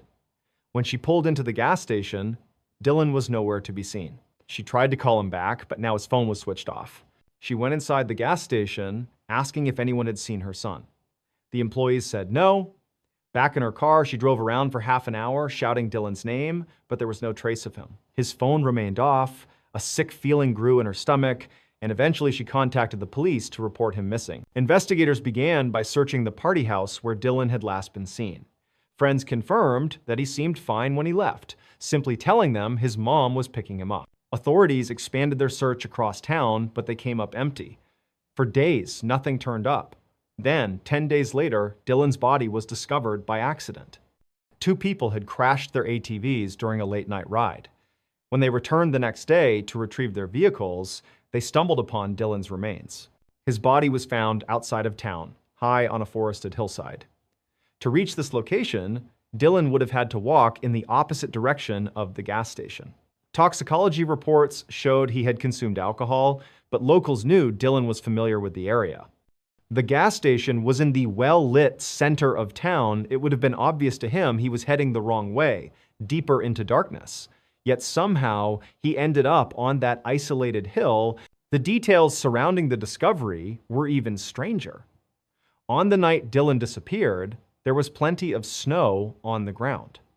In the 10 days until his body was found, No new snowfall occurred, nor had temperatures warmed enough to melt existing snow. If Dylan had walked into the forest, his footprints should still have been visible. But there were no tracks at all around where his body was found. No footprints, no tire marks, nothing. It looked as though he had simply been dropped from the sky. Another unsettling detail, Dylan's pants and boots were missing. Given the rough, snowy terrain he would have had to cross, investigators expected his socks to be filthy, torn, maybe even soaked in blood from cuts. Instead, his socks were clean and his feet showed no injuries at all. It was as though he had somehow arrived there without ever hiking through the woods. Despite extensive searches by officers and tracking dogs, his missing clothing and boots were never found. The official cause of death was ruled hypothermia. But David Roos, the deputy coroner, publicly expressed his doubts. He argued that the circumstances didn't add up and that Dylan may have been attacked. Local authorities insisted it was an accident, and not only did they refuse to reopen the investigation, they went so far as to fire David Roos, claiming he was unfit for the role. He, however, maintains they dismissed him simply to silence his objections. And so the unsettling questions remain. How did Dylan end up on that hillside without leaving tracks in the snow? Why were his pants and boots missing? And why were his socks clean and his feet uninjured despite the treacherous terrain? Unless someone speaks up, the truth behind Dylan Parker's final night may never be known. Dustin Self grew up in Piedmont, Oklahoma, a small town located just northwest of Oklahoma City. Throughout his childhood and early teens, Dustin was an average student. His grades were nothing spectacular, and he didn't seem to take academics too seriously. But during his senior year of high school, he discovered weightlifting, and everything began to change. It gave him purpose, structure, and confidence. His dedication to fitness carried over into his academics, and by graduation, he was not only in great physical shape, but had also dramatically improved his grades. Despite this positive turnaround, Dustin didn't follow the expected path after high school. He didn't enroll in college, get a steady job, or spend more time with friends and family. Instead, he became fascinated with the idea of living alone in the wilderness. His parents believed this was inspired by the movie Into the Wild, the true story of Christopher McCandless, who abandoned a promising future to survive in the wilds of Alaska. Tragically, McCandless died there, reportedly from starvation or possibly from eating a toxic plant. A year after Dustin graduated, at 19 years old, he finally decided to pursue his own version of that dream. It was March 2013. And he told his family he planned to embark on a cross-country road trip. Along the way, he would stop in different places and live off the land. His family worried, but knew he was determined and couldn't be talked out of it. They gave him their blessing, warning him only to be careful. At the beginning of March, Dustin hit the road. For nearly 2 weeks, no one heard from him. Then, on March 15, he called his parents. He told them he was in a tiny town called Fields, Oregon, standing at a gas station. He reassured them he was fine, everything was going smoothly, and they didn't need to worry. But the next day, Dustin called his ex-girlfriend instead, and this time, he was in clear distress. Over the phone, he told her he was lost on a mountain. She was at the airport at the time, about to board a plane, and the background noise made it hard to hear. She stepped into a bathroom to listen more carefully, but his words still didn't make sense. He rambled about being lost, about people chasing him, and sounded completely disoriented. Before she could ask for clarification, Dustin abruptly hung up. Alarmed, she tried calling back, but his phone went straight to voicemail. Worried, she reached out to Dustin's father, relaying the strange call and emphasizing how frightened he had sounded. His father immediately began trying to reach his son, but every call went unanswered. By the next day, still unable to get through, he contacted police. The problem was, no one knew where to begin searching. Dustin hadn't said which mountain he was on. The only concrete information was his last known stop, the gas station in Fields, Oregon. Investigators went there hoping to learn more, but the staff didn't recall seeing him, and nobody in town knew anything. With no leads, they were forced to wait, hoping new information would surface. A month passed before the next clue appeared. A ranch worker in a remote area, not far from fields, stumbled upon Dustin's abandoned truck, teetering on the edge of a canyon road. Inside were Dustin's GPS device, food, and energy drinks. Missing, however, were his backpack, sleeping bag, and tent. Despite extensive searches around the vehicle, nothing else was found, and the search was eventually called off. The area where his truck was discovered was rugged but relatively open. The terrain was rocky and hilly but not heavily forested. Anyone standing on one of the ridges could easily spot a nearby road. Searchers couldn't understand how Dustin could have gotten lost there. From almost any vantage point, the way to safety should have been obvious. 6 months later, a hunter was moving quietly through a sparse grove of aspen trees near where Dustin's truck had been found. He thought he saw a deer and crept closer. But when he stepped into a small clearing, what he discovered instead stopped him cold. Beneath a bush was the body of a man, naked, positioned on hands and knees, with his head seemingly forced into the ground. The hunter immediately alerted police. When investigators arrived, they searched the area thoroughly. Nearby, they found a jacket containing a wallet and car keys. The identification inside confirmed the body belonged to Dustin Self. He was located 9 miles uphill from where his truck had been abandoned. Strangely, there was no trace of a campsite. His missing backpack, tent, and sleeping bag were never recovered.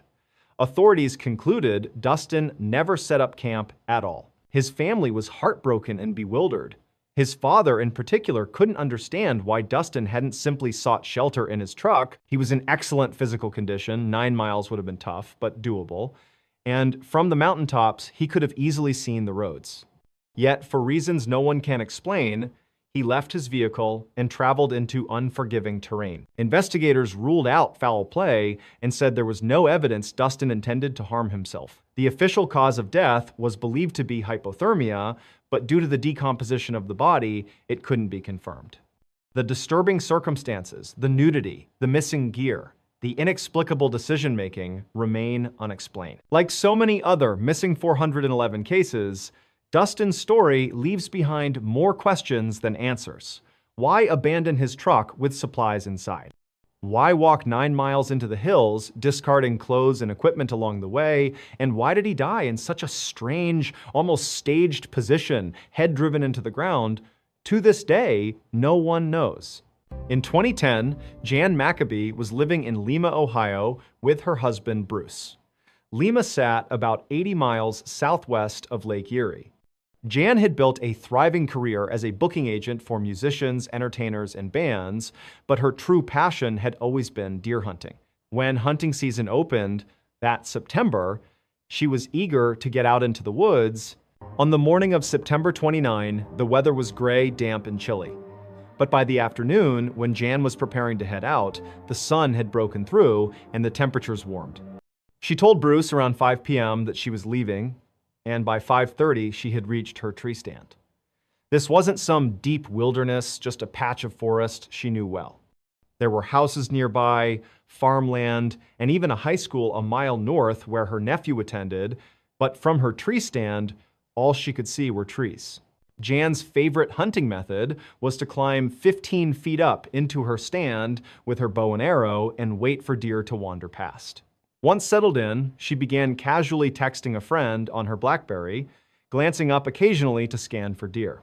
Throughout, she could hear the normal soundtrack of the woods, squirrels rustling, crickets chirping, birds calling. Around 6 p.m., her texting conversation tapered off. She returned to simply watching her surroundings. By 6:20, no deer had appeared, and boredom began to creep in. To pass the time, she decided to take a selfie. She snapped a photo, lowered her phone, and instantly noticed something was wrong. The forest had gone utterly silent. Every bird, every cricket, every squirrel, it was as if someone had flipped a switch. Jan was an experienced hunter, and she knew this type of silence usually meant a large predator was nearby. But this felt different. The stillness was too sudden, too complete, it frightened her. She quickly texted her friend again. The woods just went completely silent, very odd. The moment she sent the message and lowered her phone, she froze. About 20 feet away, in the branches of a tree across from her, something was moving. What she saw was the strangest and most terrifying thing she had ever laid eyes on. It looked like a shimmering distortion, as though the air itself was alive. She compared it to the mirage you see on a hot day above pavement, except this had shape, mass, and intent. To Jan, it resembled the faint outline of a person wrapped in transparent plastic. Convinced it might be her eyesight, she rubbed her eyes. But when she looked again, the figure had shifted closer, perched on a lower branch, as though it were watching her. Panicked but determined to document it, Jan lifted her BlackBerry and snapped another photo. Just then, the strange distortion slipped behind the tree and vanished. Seconds later, the sounds of the forest returned as abruptly as they had stopped. Birds, crickets, squirrels, everything was back to normal. Jan sat trembling, unsure of what she had just witnessed. She kept staring at the spot where the thing had disappeared, trying to steady her nerves. Eventually, she looked at the photo she had taken. The image was a blur, distorted and unclear. She thought she must have covered the lens or let her hair get in the way. Still, she was unsettled. She knew she had held the phone properly, and her hair had been tied back under a cap. When she got home, Jan said nothing to her husband. She tried to laugh it off as her imagination. That evening, they ate dinner and sat together scrolling on their phones. At one point, Bruce reacted to an email he'd received. Curious, Jan asked what it was. He explained their nephew had sent him a message.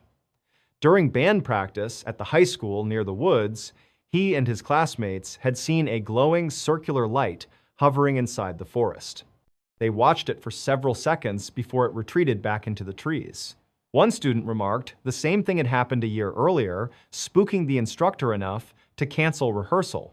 Jan sat upright, heart pounding. She asked Bruce what time the sighting had occurred. He checked the email. Between 7:50 and 8 p.m. Jan then told him everything, how the woods went silent, the distortion she saw, the photo she tried to take. She showed him the blurry image. Bruce, an optical physicist by profession, immediately examined the photo. His first question was whether her hair had blocked the lens. Jan assured him it hadn't. Then he asked if her finger could have covered it. She admitted it was possible, but unlikely. As he looked closer, something caught his attention. The image resolution was wrong. Her BlackBerry could only take photos in 3 sizes, small, medium, or large. But this picture was in none of those categories. It was an odd in-between size that the device shouldn't even have been able to produce. To confirm, Bruce checked other photos Jan had taken that day. They all matched the expected resolutions. Only this one was an anomaly. Intrigued, Bruce began running experiments to replicate the image. No matter what he tried, he couldn't reproduce the strange distortion. Because he trusted his wife's honesty and had full confidence in her account, Bruce concluded something external had interfered with the photo. He believed whatever Jan had seen in the trees had physically altered the resolution. Later, Jan would learn that many people in the area reported strange lights and unexplained phenomena in those same woods. Paranormal investigators, including Ed and Lorraine Warren, had once studied them. Her photograph, however, remained the most puzzling piece of evidence. Bruce eventually published his findings online, detailing how the photo's irregular resolution pointed to a third-party influence. To this day, the couple is convinced that Jan truly encountered something unexplainable in the forest that evening. Case 1. The disappearance of Jeannie Hesselschwart. In 1995, 37-year-old Jeannie Hesselschwart lived in Arlington, Massachusetts with her fiancé, Mike Monahan. They had been together for a decade, and their families described them as deeply in love and devoted to each other. That summer, in July, they planned a backpacking and sightseeing trip to Yosemite National Park in California. On July 9, the couple entered Yosemite by a seasonal road that was only open in summer. It was quiet and desolate, no traffic, no people, and the drive itself would take 2 hours before reaching their destination. Roughly 2 hours in, they came to a scenic turnout where a handful of tourists were gathered admiring the view. Jeannie and Mike decided to stop, stretch their legs, and look around. Mike mentioned he wanted to head down a short path that was said to be good for bird watching. Jeannie, on the other hand, wanted to walk the opposite direction toward an overlook. They agreed to split up, each taking 15 minutes before meeting back at the car. Mike finished his short walk, returned as planned, but Jeannie never showed. At first, he waited, then asked the nearby tourists if they'd seen her. No one had. Growing anxious, he wandered a little up the trail she had taken, but quickly realized it branched off in several directions. Not knowing where she went, he hurried back. Spotting a park employee collecting trash, he begged for help. Within 45 minutes, rangers were on the scene. What followed became Yosemite's largest search and rescue operation at the time. 40 square miles covered by helicopters, dogs, rangers, and hundreds of volunteers. Yet no trace of Jeannie was found. After 2 weeks, the only clues were 2 boot prints believed to be hers, one near the turnout, and another oddly placed crossing a major trail instead of following it. For searchers, this was baffling. Why would a lost hiker ignore a clear trail that led back to civilization? Dog teams brought to the area couldn't track her scent at all. Some handlers even suspected Mike was lying and that Jeannie had never been there. The FBI got involved, polygraphed Mike, and cleared him completely. 2 months later, on September 3, 2 fishermen in a remote section of the park discovered her body in a pool of water 3 miles from the turnout where she vanished. She wore only socks and a single boot. She had been submerged long enough that no cause of death could be determined. At first, it was speculated she might have fallen into a river upstream and been carried down. But officials pointed out the waterway was filled with debris. Her body couldn't have drifted that far. That left 2 possibilities. She had somehow climbed down 20 feet of sheer cliff without gear, or someone had carried her. Neither seemed realistic. A tracker later suggested Jeannie may have mistaken the rustling of aspen leaves for the sound of traffic on a road. Panicked, she might have walked toward the sound, even crossing over a trail in the process, ultimately leading her to a dangerous cliffside where she fell.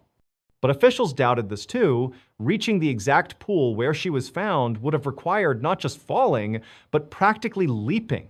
To this day, no definitive explanation exists. Case 2, Amy Linkert and Joe Blaisley, Craters of the Moon. On September 19, 2013, 69-year-old retired teacher Amy Linkert and her friend, 63-year-old physician Joe Blaisley, left for a short trip to Craters of the Moon National Monument in Idaho. The park is a dormant volcanic field covered in sharp lava flows, massive craters, and riddled with more than 100 miles of lava tubes beneath the surface. They told family they'd return by the 21st, but when that day came and went with no word, relatives grew worried. By the 23rd, authorities were contacted. The women's pickup truck was soon located in the park's lot. Inside were their purses, phones, and most concerning, their 2 beloved dogs, alive but abandoned. Their families insisted this was unthinkable. The women adored their pets and would never leave them. The search escalated immediately. Helicopters scanned from above while teams scoured the rough terrain. Within a day, Amy's body was discovered far off any trail in an extremely rugged, inaccessible area. Park officials were stunned. This wasn't somewhere casual visitors could stumble into, especially not 2 older women out for a light hike. For weeks, teams searched for Joe. Cadaver dogs scoured the lava fields. Pilots flew repeated sweeps overhead. Nothing. Finally, on October 23, nearly a month after Amy was found, Joe's body surfaced 1 mile away in another equally treacherous remote spot. Neither woman showed signs of major trauma, and no incapacitating injuries were reported. The official ruling, accidental deaths. But the questions remain. Why did they leave their dogs and phones in the car? Why would they stray so far into lethal terrain? And how did Joe's body end up in an area that had already been heavily searched by both air crews and dogs? Theories of foul play linger, but without proof, the mystery remains. Case 3, Mark Hansen on the Appalachian Trail. On March 7, 1975, 21-year-old college student Mark Hansen set out with 2 friends, Ben Fish and John Chittister, to hike the Appalachian Trail during their spring break. All 3 were fit and eager to test themselves on one of the trail's toughest sections. The weather, however, was terrible cold, rain, and snow forecasted. John quickly realized the conditions were too much and turned back. Mark and Ben pushed forward, determined to prove themselves. The hike was brutal. Uphill climbs, freezing rain, heavy packs. Ben managed well, but Mark struggled, lagging behind, exhausted. By evening, they still hadn't reached the Tri-Corner Knob shelter where they planned to sleep. As snow began to fall, Mark collapsed onto the trail, insisting he could go no further. Ben begged him to push on, but Mark refused. So Ben walked ahead to scout for the shelter, unaware he was only about 200 meters from it. Missing it in the dark, he returned and set up nearby, deciding to camp within sight of Mark. That night, Ben had a nightmare of Mark screaming for help as something dragged him into the forest. When Ben awoke, Mark was gone. Only his backpack remained. Fresh snow had covered any tracks. Panicked, Ben rushed down the trail and stumbled upon the shelter so close they could have made it the night before. A massive search followed. Mark's pack still held his food, tent, and warm clothes. For over a week, rescuers scoured the area. Rangers found a large cave nearby filled with animal bones, evidence of a predator, possibly a bear. On the 9th day, Mark's body was found 3 miles downhill, propped against a tree. His gloves, boots, and jacket were off and neatly placed beside him. The autopsy suggested he died 36 hours after leaving the trail. But why did he leave? The trail was wide and obvious. Even in snow, it was nearly impossible to stray off accidentally. And Mark had been too weak hours earlier to even stand, yet somehow he traveled miles through rough terrain in the middle of the night. Was Ben's dream actually real? Did something attack Mark and drag him away? The truth remains unanswered. In 2016, a 25-year-old Wall Street banker named Matt decided he needed a break. His job was so demanding that whenever he got a chance, he escaped into the wilderness for a few days to reset his mind. Though he lived in one of the busiest cities in the world, he was actually an experienced outdoorsman. For this trip, he headed into the backcountry near Mount Rainier in Washington state, far off any marked trails, determined to be as isolated as possible. On his first night, Matt found a small clearing surrounded by trees. He built a fire, cooked a simple meal, set up his tent, and climbed inside. Within minutes, he was fast asleep. But hours later, strange sounds woke him. Something was moving outside heavy, deliberate steps, like an animal pacing just beyond his tent. Curious but cautious, he unzipped the flap, just a crack, and peeked out. His fire had gone out, but in the faint moonlight, he saw something that made his stomach drop. A man was sitting by his fire pit, where there was no fire, just sitting with his hands resting on his knees, staring at the ground. Occasionally, the figure nudged the ashes with his foot, scattering them. Matt froze, terrified. Then, as if sensing his gaze, the man suddenly looked up, locking eyes with him through the slit in the tent. His eyes went wide. In an instant, he stood up, turned, and sprinted into the woods. Matt bolted out of his tent with his flashlight, sweeping the forest for any sign of him. Surely, he thought, there had to be another camp nearby. He'd see a fire, a lantern, something. But the forest was pitch black. No light sources, no sign of a campsite, nothing. Eventually, unsettled and confused, he crawled back into his tent, zipped it shut, and lay awake the rest of the night, replaying the scene in his mind. When morning came, he convinced himself there must be some rational explanation. Maybe it was just another camper who got lost or wandered over in the dark. He packed up, pulled out his map and compass, and set off deeper into the backcountry. For the next 2 days, Matt zigzagged through the wilderness, covering at least 10 to 15 miles in random directions, deliberately keeping off any trails. He found another clearing and set up camp again. As night fell, he built a fire and started eating. That's when he heard rustling behind him.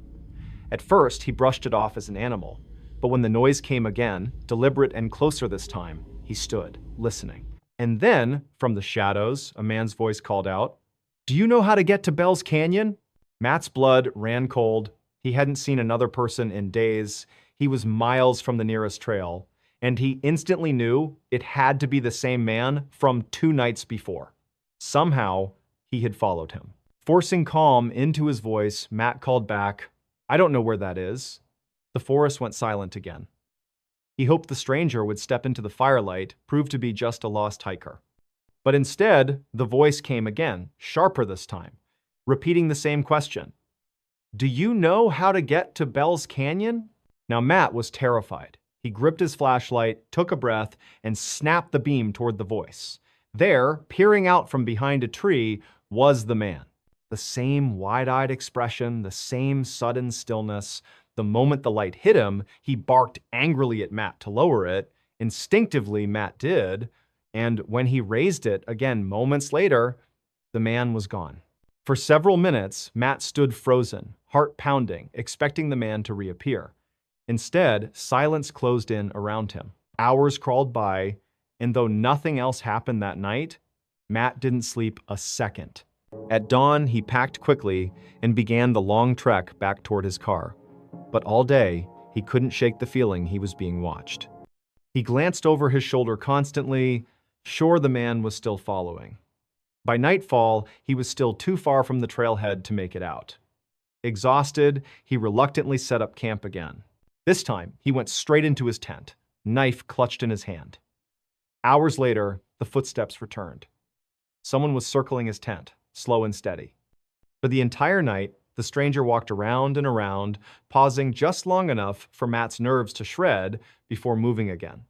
Then, just before dawn, the sound faded. When morning came, Matt ran.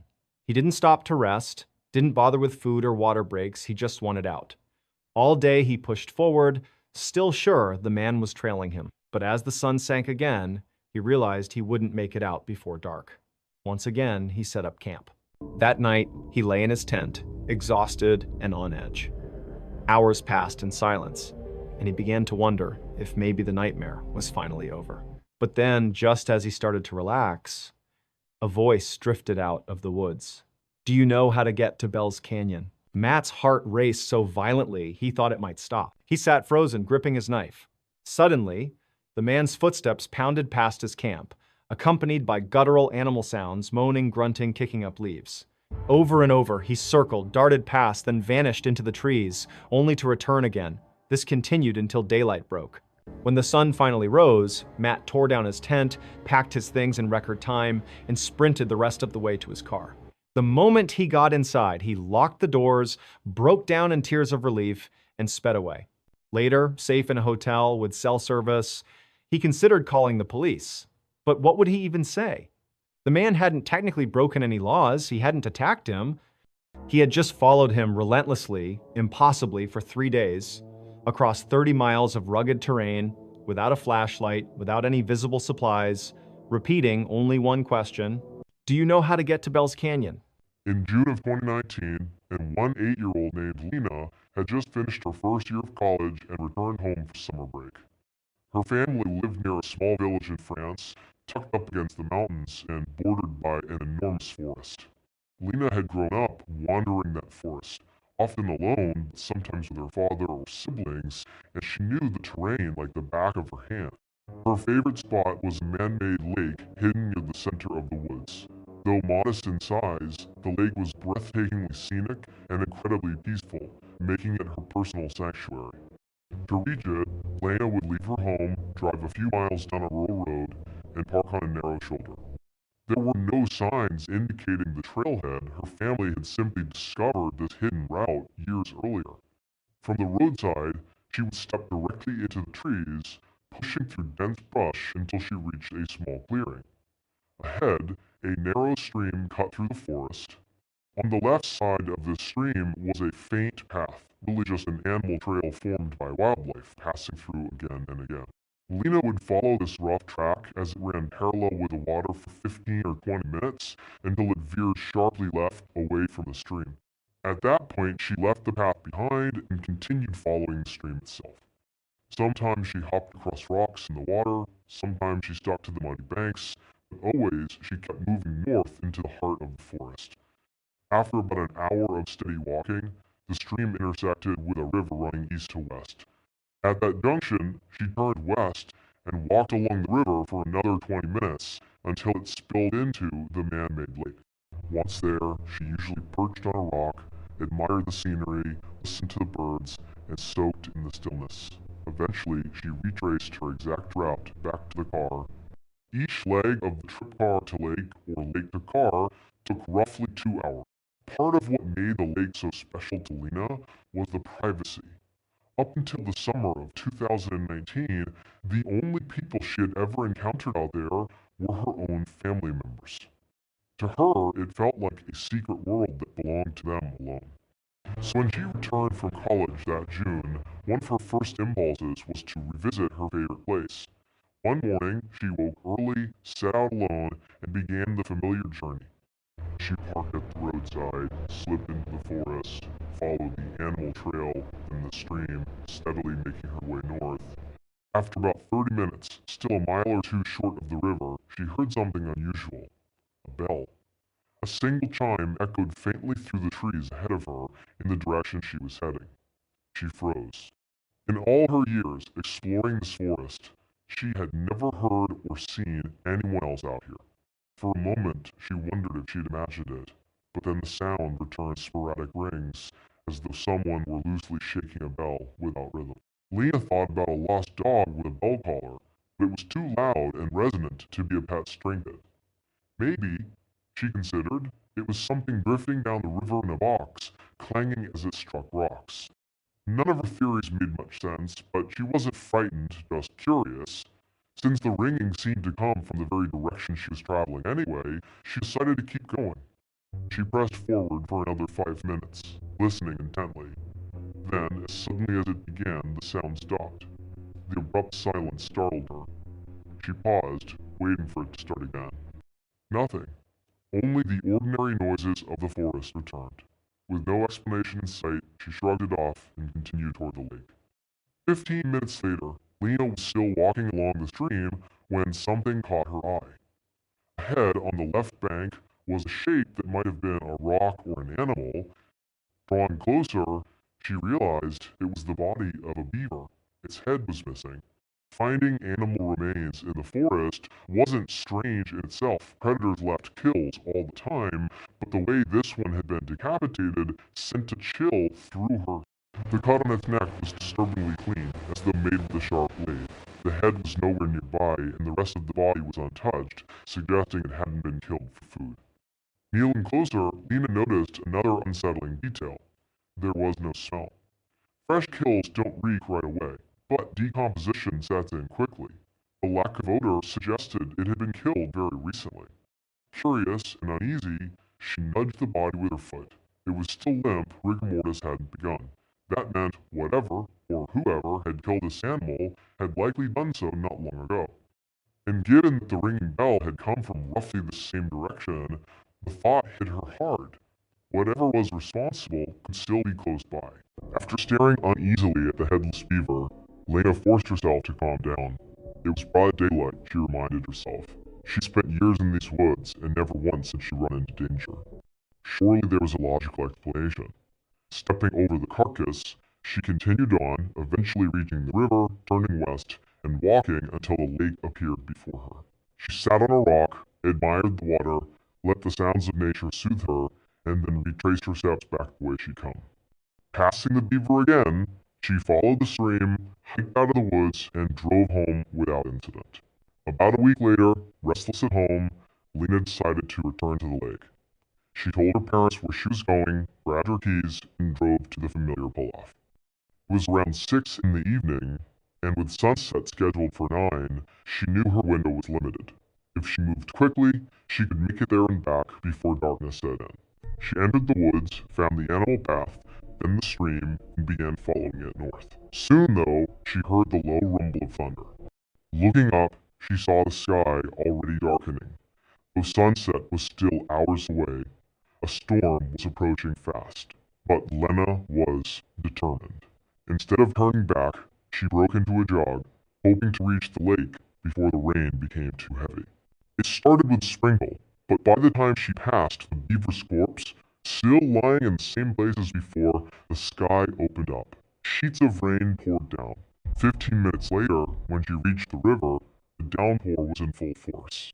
Still, she pressed on, turning west toward the lake. But only a couple minutes into this final stretch, she checked her watch. It It was already after 8:00. She froze.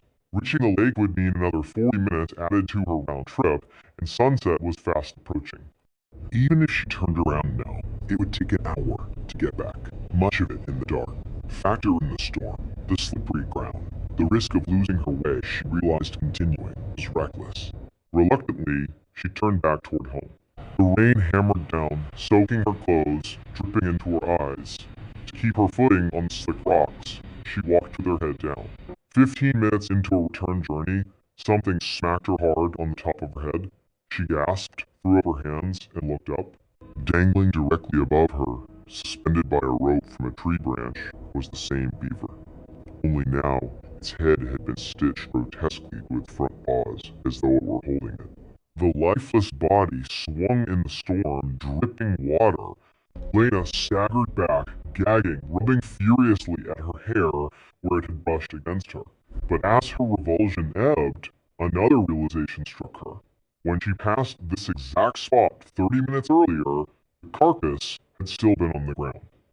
Someone had returned in that short time, retrieved the beaver, mutilated it, and strung it up, which meant whoever had done it was probably still close. Her heart thudded in her chest. She whipped her head around, scanning the trees, but the forest was empty. Drenched, shaking, the light fading fast, she forced herself to keep moving. Lena edged past the dangling beaver, whispering to herself to stay calm.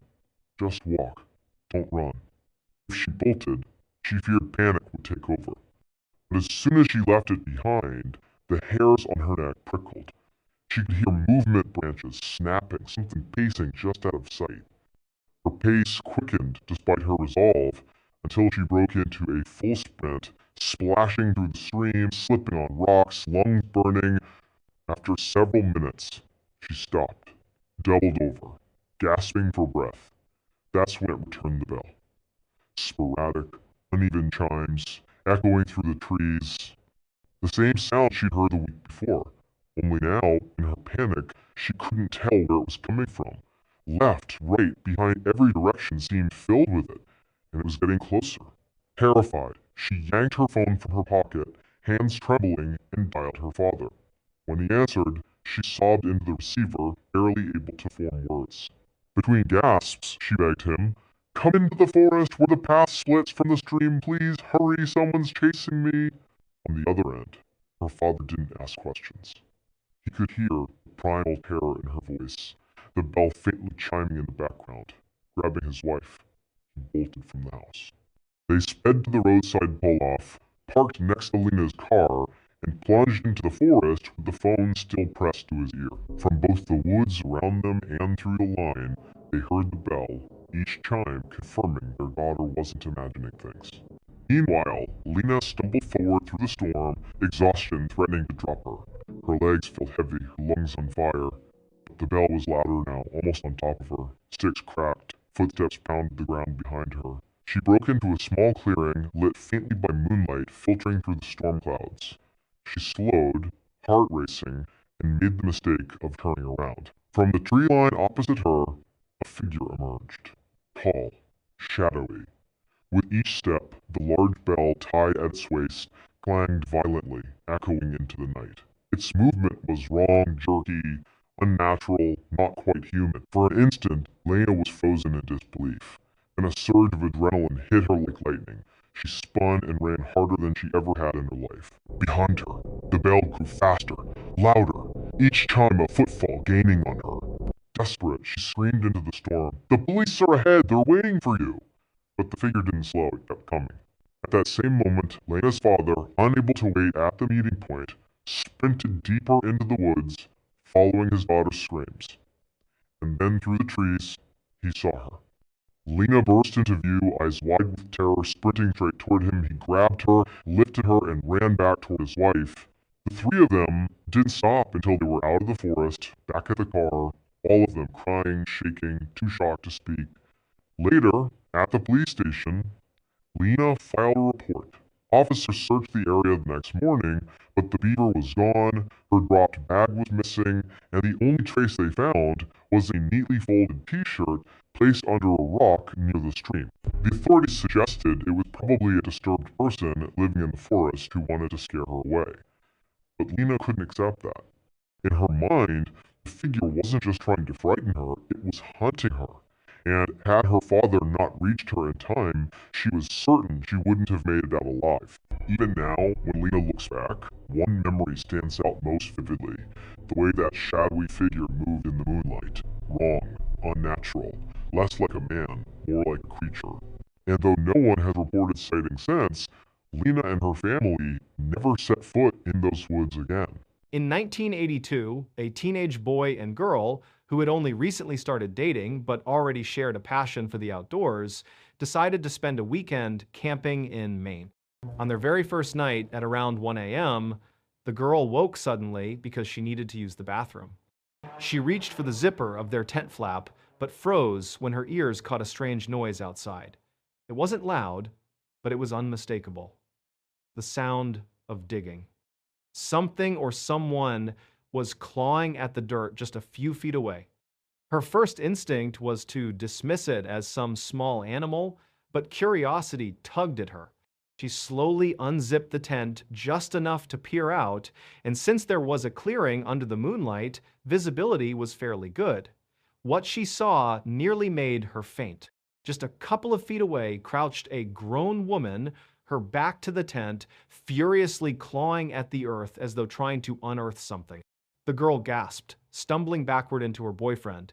He shot awake, startled, and asked what was wrong. She silenced him with a panicked gesture and pointed at the slit in the tent. He leaned forward to look, and there she was. A strange woman, digging frantically into the soil with her bare hands.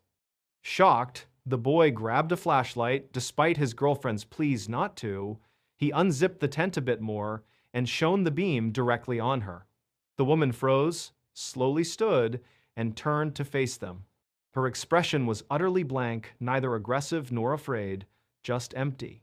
For several long seconds, she stared directly at them in silence, then calmly turned and walked into the woods. The couple sat in stunned silence for several minutes, then unzipped the tent completely and stepped outside to make sure she was gone. They swept their flashlights across the clearing, but she had vanished. They approached the spot where she had been digging and found only a shallow hole 4 inches deep with no obvious purpose. Confused and unsettled, they decided the best thing to do was to report it to the rangers in the morning. Feeling a little more secure that she had left, they zipped the tent and tried to go back to sleep. Minutes later, the sound of running feet jolted them. She was back. When they looked outside, the woman wasn't digging this time, she was rummaging through their gear scattered around the camp. Her movements were erratic, almost animalistic. She'd pick up an item, glance at it, then hurl it behind her, repeating the process over and over. The boy stormed out of the tent, shining the flashlight on her. "You need to leave!" he yelled. She ignored him, continuing to toss their belongings like a wild animal. Only when he raised his voice, threatening and forceful, did she stop and turn toward him with a confused look, as if she were surprised they were even there. Then, without a word, she turned and walked away again. They stood guard outside their tent for 15 minutes, making as much noise as possible, hoping to scare her off. Finally, convinced she wouldn't come back, they zipped themselves inside again. But within moments, they heard her charging back into camp. This time, she sprinted straight to the hole she had been digging and frantically clawed at the dirt with even more desperation. Furious and terrified, the couple burst out of the tent, screaming at her to get away. Their sudden aggression seemed to startle her. She scrambled to her feet and bolted into the woods, but the way she ran was strange. On all fours, at times, her movements almost feral. Shaken, the teenagers realized she wasn't just trespassing. Something was deeply wrong with this woman. They sat by their lanterns and flashlights for the next 2 hours, waiting, listening, hoping she was truly gone. But when exhaustion overcame them around 3:30 a.m., they convinced themselves it was finally safe, zipped up the tent, and went to sleep. When morning came, they unzipped the tent to find chaos. Their gear was scattered across the clearing, strewn in every direction, as though she had come back yet again while they slept. The hole she had been digging was now over a foot deep, far deeper than before. And the most disturbing realization of all, during those 2 hours when they thought she was gone, she must have been lurking just out of sight in the shadows, watching them, waiting for them to let their guard down. Yet, when they examined their belongings, nothing was missing. She hadn't stolen anything, not even valuable items she could have easily taken. She had only dug and scattered. Horrified, they packed up immediately and reported everything to the park ranger. But the ranger admitted he had no idea what to make of it. He had never heard of such an encounter. The teenagers left that day, refusing to spend another night there. And to this day, they have no explanation for who or what that woman was, why she obsessively dug into the earth, or why she kept coming back like some kind of wild, feral creature. On April 15, 2018, a 56-year-old woman named Hana Mori was dusting a piano inside her family's small but spotless home in the English village of Helmsley. This was part of her regular routine. After wiping down the outside of the piano, Hana carefully lifted the lid and began cleaning each key one by one. But while she did this, she was very cautious not to accidentally press any of the keys and produce a sound. That was the last thing she wanted. Every time Hana had to clean the piano, she dreaded it because she was terrified of making noise. Once Hana had finished dusting both the outside and inside, she lowered the lid and moved over to a bookshelf near the window, where she began wiping down the spines of the books. As she dusted, the sound of birds outside drifted in through the open window, along with cars passing and neighbors chatting. Hana paused, gazing out at the charming town, the rows of stone cottages, and listening to the life outside. A wave of sadness washed over her. She was reminded of all the things she was missing out on.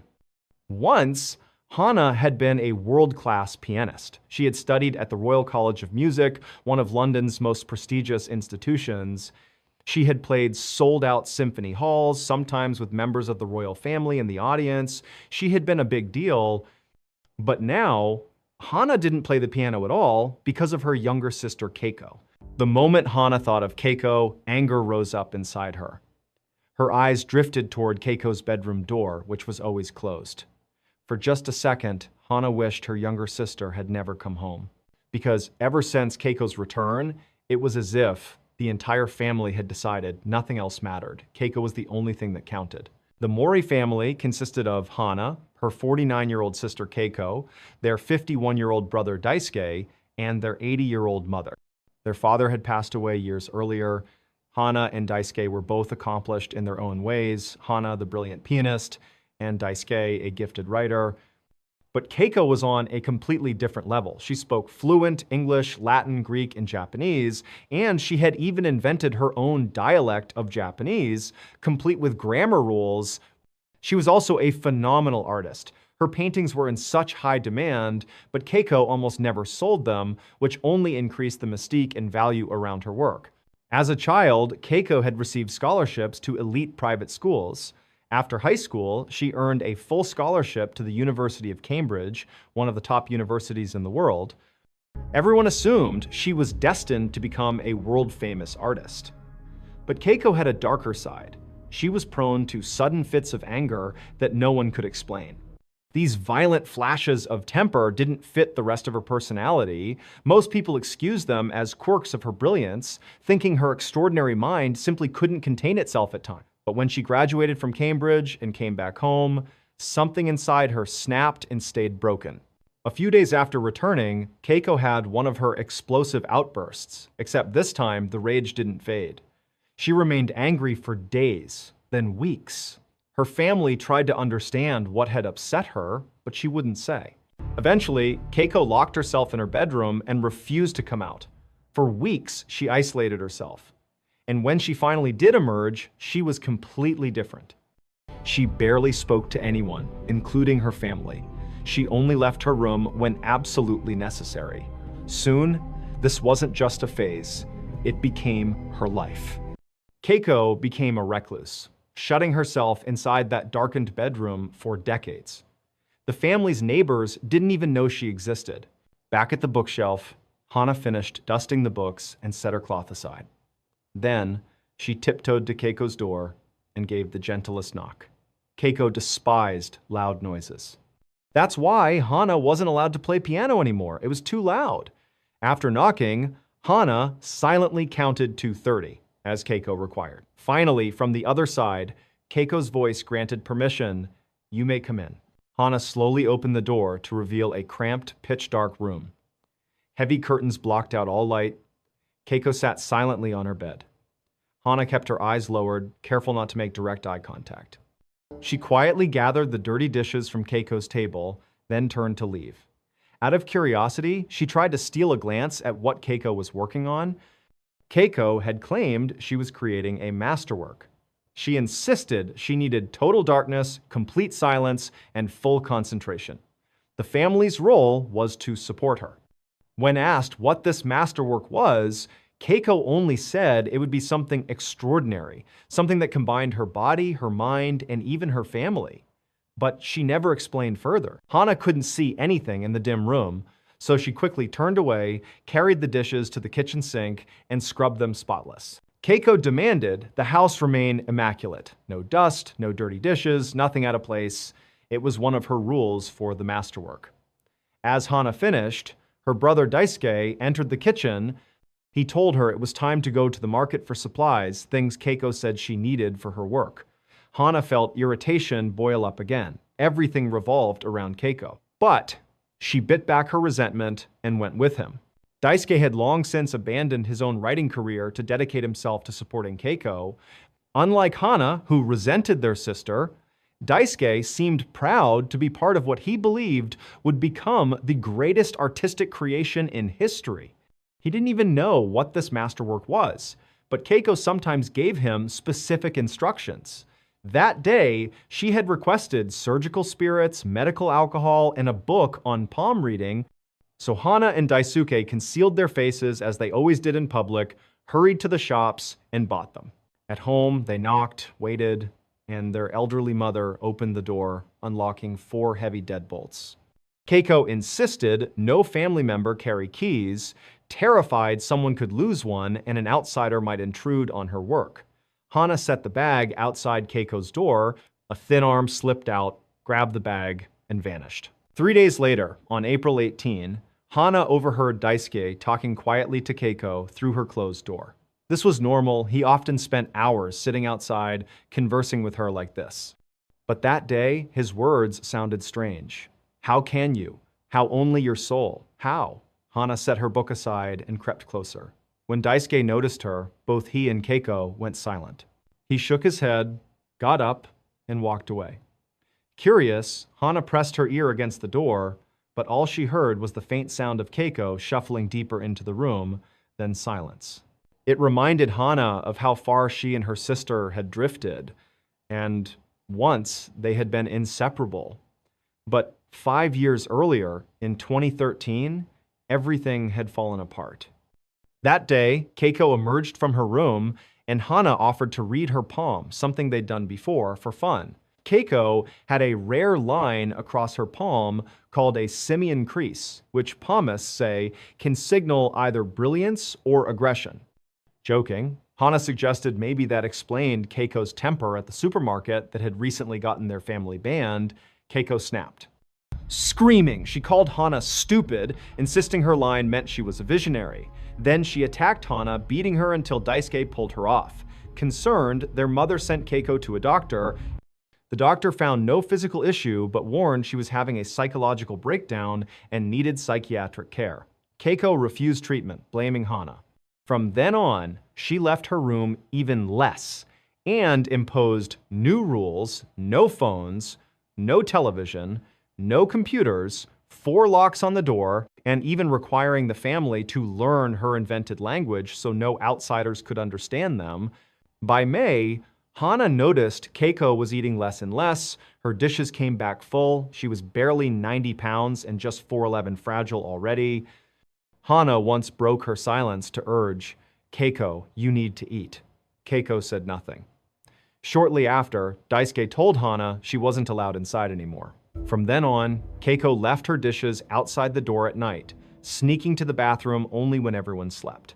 By August, Hana and Daisuke were buying more surgical spirits than ever. Keiko never returned the bottles. On August 18, Hana overheard Daisuke arguing with Keiko.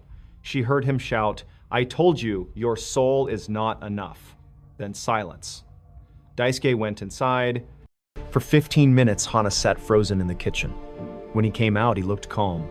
He told Hana Keiko's masterwork was nearly complete, and now was the time the family would help. He led Hana to the store to buy even more surgical spirits. Back home, he entered Keiko's room alone with the bottles. Later, he told Hana that Keiko was ready to reconcile. Overjoyed, Hana sat at the door and poured her heart out, apologizing, begging for their bond again. For the first time in years, Keiko didn't bang or scream to shut her up. Hana felt heard. From then on, both Hana and Daisuke were allowed inside to rub surgical spirits over Keiko's frail body. Hana didn't understand, but she was so grateful to be included that she didn't question it. Day after day, they massaged her with the liquid, then sat outside her door, talking to her. For Hana, it felt like healing. On September 25, Hana decided to surprise her sister. After applying the alcohol with Daisuke, she went to the family piano and, trembling, played The Waltz of the Flowers, a piece inspired by love for a sister. She hoped Keiko would understand. She listened for anger, for pounding. There was none. Tears streamed down Hana's face, but then there was pounding. Not from Keiko's room, from the front door. Police. Dozens of officers, firefighters, and EMTs flooded the house. They opened every door until they reached Keiko's. When they opened it, they recoiled. Her sunken eyes, translucent skin, and skeletal body lay motionless on the bed. EMTs carried her out on a stretcher. The truth soon came out. Keiko had stopped eating in April, claiming her visionary soul alone could sustain her. By August, she was dead. When Daisuke yelled, "Your soul is not enough," it was because he realized she wasn't responding, yet instead of calling for help, he believed it was time for the family to assist in her masterwork. From then until September, Hana and Daisuke rubbed alcohol on her corpse daily, convinced it nourished her. In reality, it only preserved her, slowly mummifying her remains. The 3 family members were arrested for preventing a lawful burial. Autopsy suggested Keiko died of starvation, but the official cause could not be confirmed. The court later dropped charges, ruling the family too mentally unstable to stand trial. They hadn't accepted that Keiko was dead. They believed she was still alive, still creating her masterwork. To this day, they remain in that same cottage, their reality forever broken. In 2010, a 17-year-old boy was devastated when his father suddenly passed away. The loss shattered the family. Not only did they grieve for their husband and father, but the spaces where they had shared the happiest memories suddenly felt hollow. One of those places was their cabin near Mount Bachelor in Oregon, a beautiful retreat where the family had spent winters skiing, snowboarding, and hunting together. After the father's death, the family decided to sell the cabin. But before it was gone forever, the boy asked his mother if he could spend a few days there, one last chance to honor his father's memory in the place they loved so much. She agreed, and with his father's car, which had been willed to him, and the family dog Midnight, he set out for the cabin with snacks, drinks, and plans to play games, snowboard, and remember, the cabin itself was 2 stories built into the side of the mountain. The back was pressed into the slope with no windows except a small one in the bathroom. The front was wide open, lined with glass panes and a balcony off the master bedroom. It stood alone in a small clearing, surrounded on all sides by dense pine forest. Among the trees in front of the house was one that stood out, a tall pine with a thick horizontal branch about 20 feet up, perfectly shaped like a seat facing the cabin. The boy called it the sitting tree. For the first 2 days, the stay was everything he had hoped for. He played video games, ate snacks, took Midnight out to roam, and even went snowboarding. It felt almost like he was bonding with his father again.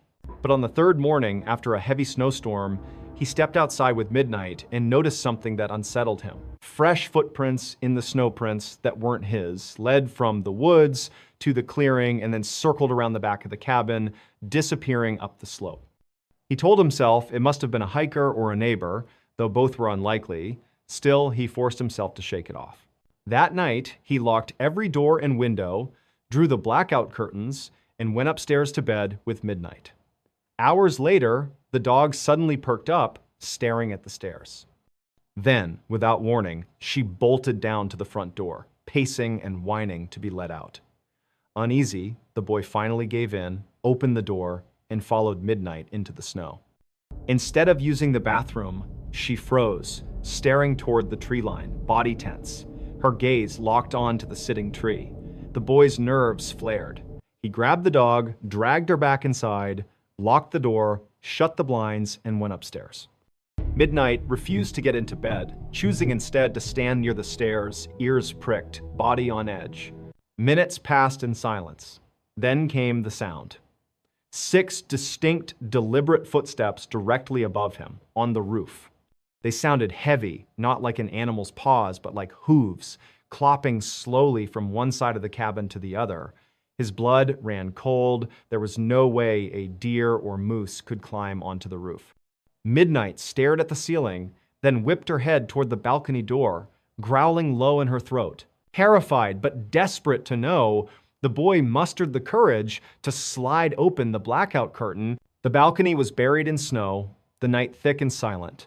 He opened the door, flashlight in hand, and swept the beam across the roof. Nothing. Then he scanned the clearing, the trees, the sitting tree. And there, perched 20 feet up on that thick branch, crouched a figure. A tall man, impossibly balanced, clutching the branch above him, mouth open wide, eyes locked, unblinking on the boy. The flashlight slipped from his hand, heart pounding. He fumbled to pick it up, swung the beam back toward the tree, but the branch was empty.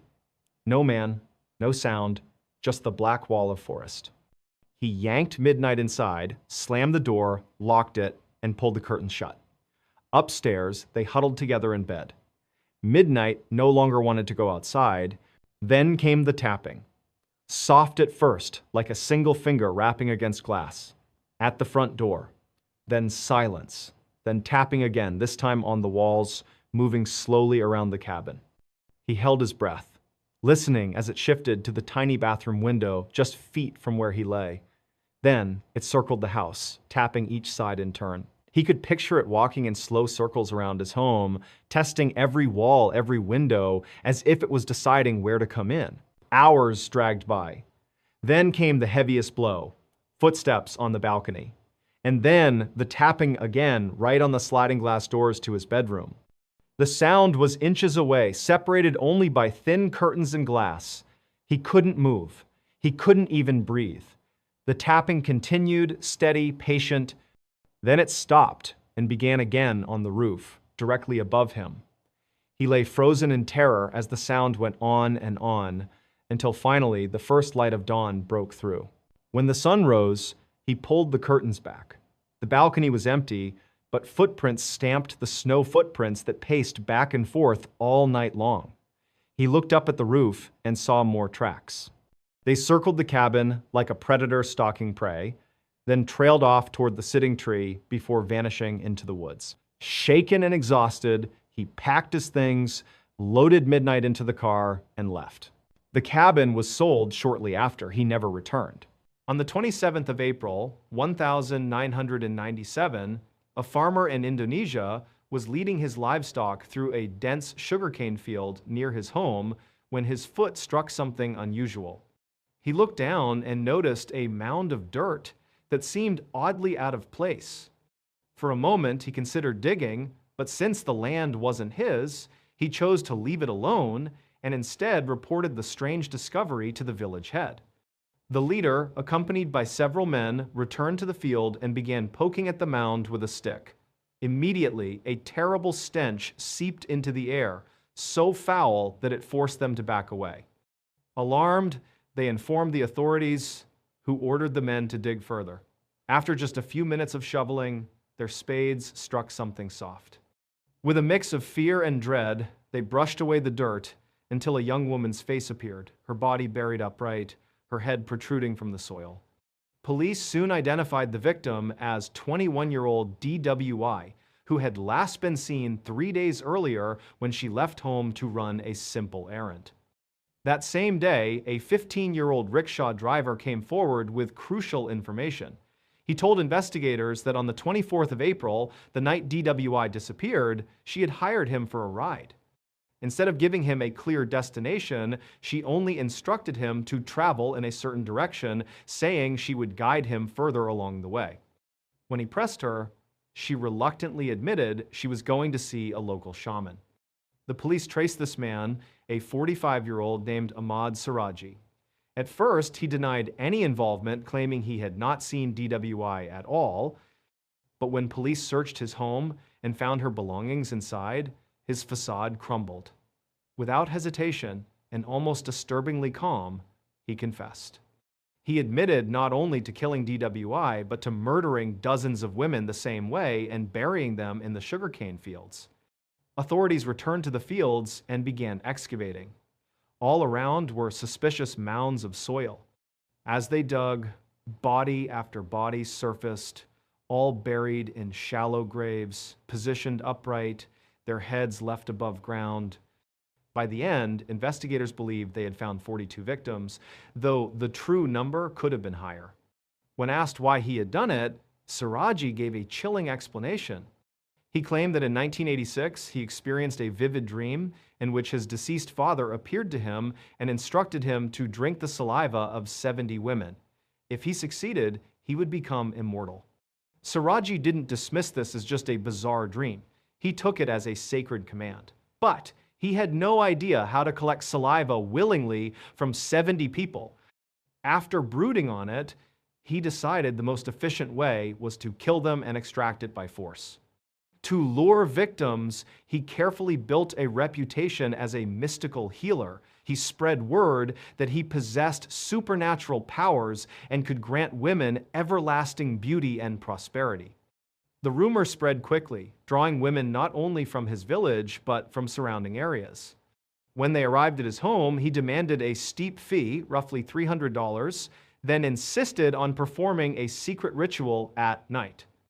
Leading them through a cemetery and into the sugarcane fields, he handed each victim a shovel and told her to dig a hole as part of the ceremony. Once the pit was waist deep, he instructed her to climb in, stand with her arms at her sides, and remain still. If she hesitated, he soothed her fears, assuring her that many had done it before, that it was safe, and that this was the only way the magic would work. When the woman complied, he filled the hole back in, trapping her in place. Then he strangled her with a cable until she stopped breathing. After she was dead, he pulled her from the hole, took her saliva, then dug the hole deeper and reburied her, always leaving her head exposed and always facing his house. He explained that he believed having these women's faces turned toward him gave him even greater power. In Dwight's case, she had grown nervous after paying the fee and initially wanted to back out. To calm her, Siraji enlisted his wife. She had no idea her husband was a serial killer, so when he told her to reassure DWI, she went along, promising the girl it was safe. She even offered to accompany them. Comforted, DWI reluctantly agreed to continue. Hours later, only Siraji and his wife returned. In 2008, Ahmad Siraji was executed by firing squad for his crimes. His wife, convicted of helping lure victims into the deadly rituals, was sentenced to life in prison. On the evening of the 13th of January, 2002, 42-year-old Ronald Huff came back to his Newark, Delaware studio apartment after visiting his grandmother. As soon as he walked inside, he felt terrible. The place was sweltering, but Ronald preferred it that way. He always kept the heat blasting. He tossed his coat over one of the handmade wooden cages scattered across his living room, then staggered toward the phone. Fighting a wave of dizziness, he dialed the auto dealership where he worked and told the office manager he was too sick to come in the next day. When he hung up, he leaned against the counter to steady himself. From behind, a sharp hiss cut through the silence. Without hesitation, Ronald moved to the fridge. Out of habit, he grabbed the handle with his right hand, instantly wincing in pain. That hand was bandaged from an earlier injury. Gritting his teeth, he switched to his left hand and tugged the door open. After shutting it again, he went over to the counter, reached into a jar, and pulled out a squirming handful of 2-inch live cockroaches. He dropped them on the floor, watching them scatter in every direction. It was just part of his nightly routine. Feeling weak, Ronald decided he should lie down. But as he crossed the kitchen, the dizziness returned with brutal force. The room spun. He tried to push through it, aiming for his bedroom, but his legs buckled. Stumbling sideways, he crashed against his apartment door, braced himself for a moment, then slowly slid down with his back against the wood, legs stretched in front of him. His eyelids sank shut, and the last thing he heard before slipping into unconsciousness was the sound of roaches skittering and the crunch of bones being chewed. 3 days later, one of Ronald's neighbors heard police radios crackling outside in the hall. Curious, he opened his door and saw 2 officers with the building superintendent standing outside Ronald's apartment. The neighbor liked Ronald. He was a quiet, polite guy, so it didn't make sense why cops would be there. Then again, he realized he hadn't seen Ronald for several days. The officers knocked repeatedly. No response. After a few minutes, they had the superintendent use his master key. But even then, when they tried to push the door open, it barely budged. Something heavy was blocking it. Both men leaned their weight against the door until it finally cracked open just enough to peek inside. What they saw made both officers recoil, hands instinctively moving to their guns. One frantically radioed for backup. Then, without a word, the 2 officers and the superintendent hurried down the hall, leaving the door slightly ajar. The neighbor, frozen in shock, could see into Ronald's apartment from his own doorway. What he saw inside made his blood run cold. His body locked up for a second, then he slammed his own door shut in horror. Hours later, he still couldn't shake the image. To get it out of his head, he grabbed a piece of paper and started sketching what he had seen. The truth was, Ronald had a secret, and that secret killed him. The neighbor's sketch showed Ronald's lifeless body lying on the floor, his face, ears, hands, and even his organs partially eaten. Surrounding him were enormous reptiles, monitor lizards that Ronald had secretly been raising inside his apartment, 7 of them. He fed them raw chicken and live roaches and let them freely roam his home. They ranged from 2 feet to 6 feet long, massive carnivorous predators with mouths full of dangerous bacteria. A week before Ronald's death, one of the lizards bit his right hand, leaving him with a severe staph infection. That infection almost certainly caused him to collapse the night he called in sick. When he lost consciousness, the lizards did what came naturally: they attacked. Authorities believe Ronald died from the infection itself, but they couldn't rule out that he might have still been alive when the lizards began feeding. After his death, the animals were removed and transferred to a wildlife preserve in Maryland. But the horrifying way Ronald died, consumed by his own pets, became one of the most chilling and bizarre cases in Delaware's history. In April of 2020, a 17-year-old named Sam, an avid outdoorsman, decided to head out on a one-night backpacking trip in Arizona's Superstition Mountains. The origin of that name has several theories, but the most widely accepted is that people began avoiding the area due to the many unexplained deaths that had occurred there. Because so many feared mysterious death, the range was branded the Superstition Mountains. Sam, however, was not superstitious. He knew the terrain well and often hiked there, especially an 8-mile loop trail that cut through a canyon. His plan was straightforward: hike 4 miles in, camp overnight, and then hike 4 miles back the next day. Originally, he was supposed to have a friend with him, but at the last minute, his companion canceled. Sam hesitated, wondering if he should still go, but ultimately chose to do it solo since he was so familiar with the route. He had intended to start early to maximize daylight, but between delays, traffic, and rough road conditions, he didn't reach the trailhead until 5:45 p.m. That was far later than he wanted. He knew immediately this was a bad call, he'd be losing light fast, and there was almost no chance of making it to his planned 4-mile campsite before dark. Still, confident in his stamina, he figured he could at least push 2 or 3 miles in, where he knew there were decent clearings to camp. He decided to chance it. But progress was slower than expected. The sun dipped below the horizon, leaving him in total darkness. His flashlight beam stretched barely 10 feet ahead, and at one point he nearly slipped off a rocky ledge, a fall that could have seriously injured him. That's when reality hit. He was 15 miles from the nearest help, in an area with poor cell reception, on treacherous roads, and no one knew his exact location. He realized continuing was reckless. He needed to stop immediately and camp right where he was. Luckily, just off the trail, he spotted a small clearing in the trees. Shining his light revealed an open space, and on its edge, he noticed the remains of an old fire pit. Someone had clearly camped here before and survived the night, which reassured him. He suddenly felt relieved, almost smart, for stumbling onto it. Sam didn't carry a tent. He preferred sleeping on a pad inside a sleeping bag with a tarp strung overhead in case of rain. The surrounding pines made it easy to rig his tarp. Soon he had a fire going, cracked open a can of beans, and settled in for dinner. For a while, everything felt perfect. But as he ate, a nagging unease set in. Something felt off. He found himself scanning the tree line, trying to spot anything unusual. But seated next to a fire in a dark forest meant his vision was limited to a tiny circle of light. Beyond that, it was nothing but blackness. He told himself it was just nerves. Yet, while rationalizing away the feeling, a marble-sized rock suddenly sailed out of the darkness and landed at his feet. Instant dread shot through him. The rock seemed to confirm his instincts he wasn't alone. He quickly scanned the trees, straining his ears. For the next 15 minutes, he listened and watched, tense and ready. But nothing else happened. No more rocks, no footsteps. Slowly, he began calming down, convincing himself he had probably kicked it without realizing, or maybe it had tumbled loose from somewhere. Eventually, he relaxed, climbed into his sleeping bag beneath the tarp, and drifted to sleep. Hours later, he woke abruptly. The same heavy sense of dread had returned, stronger this time.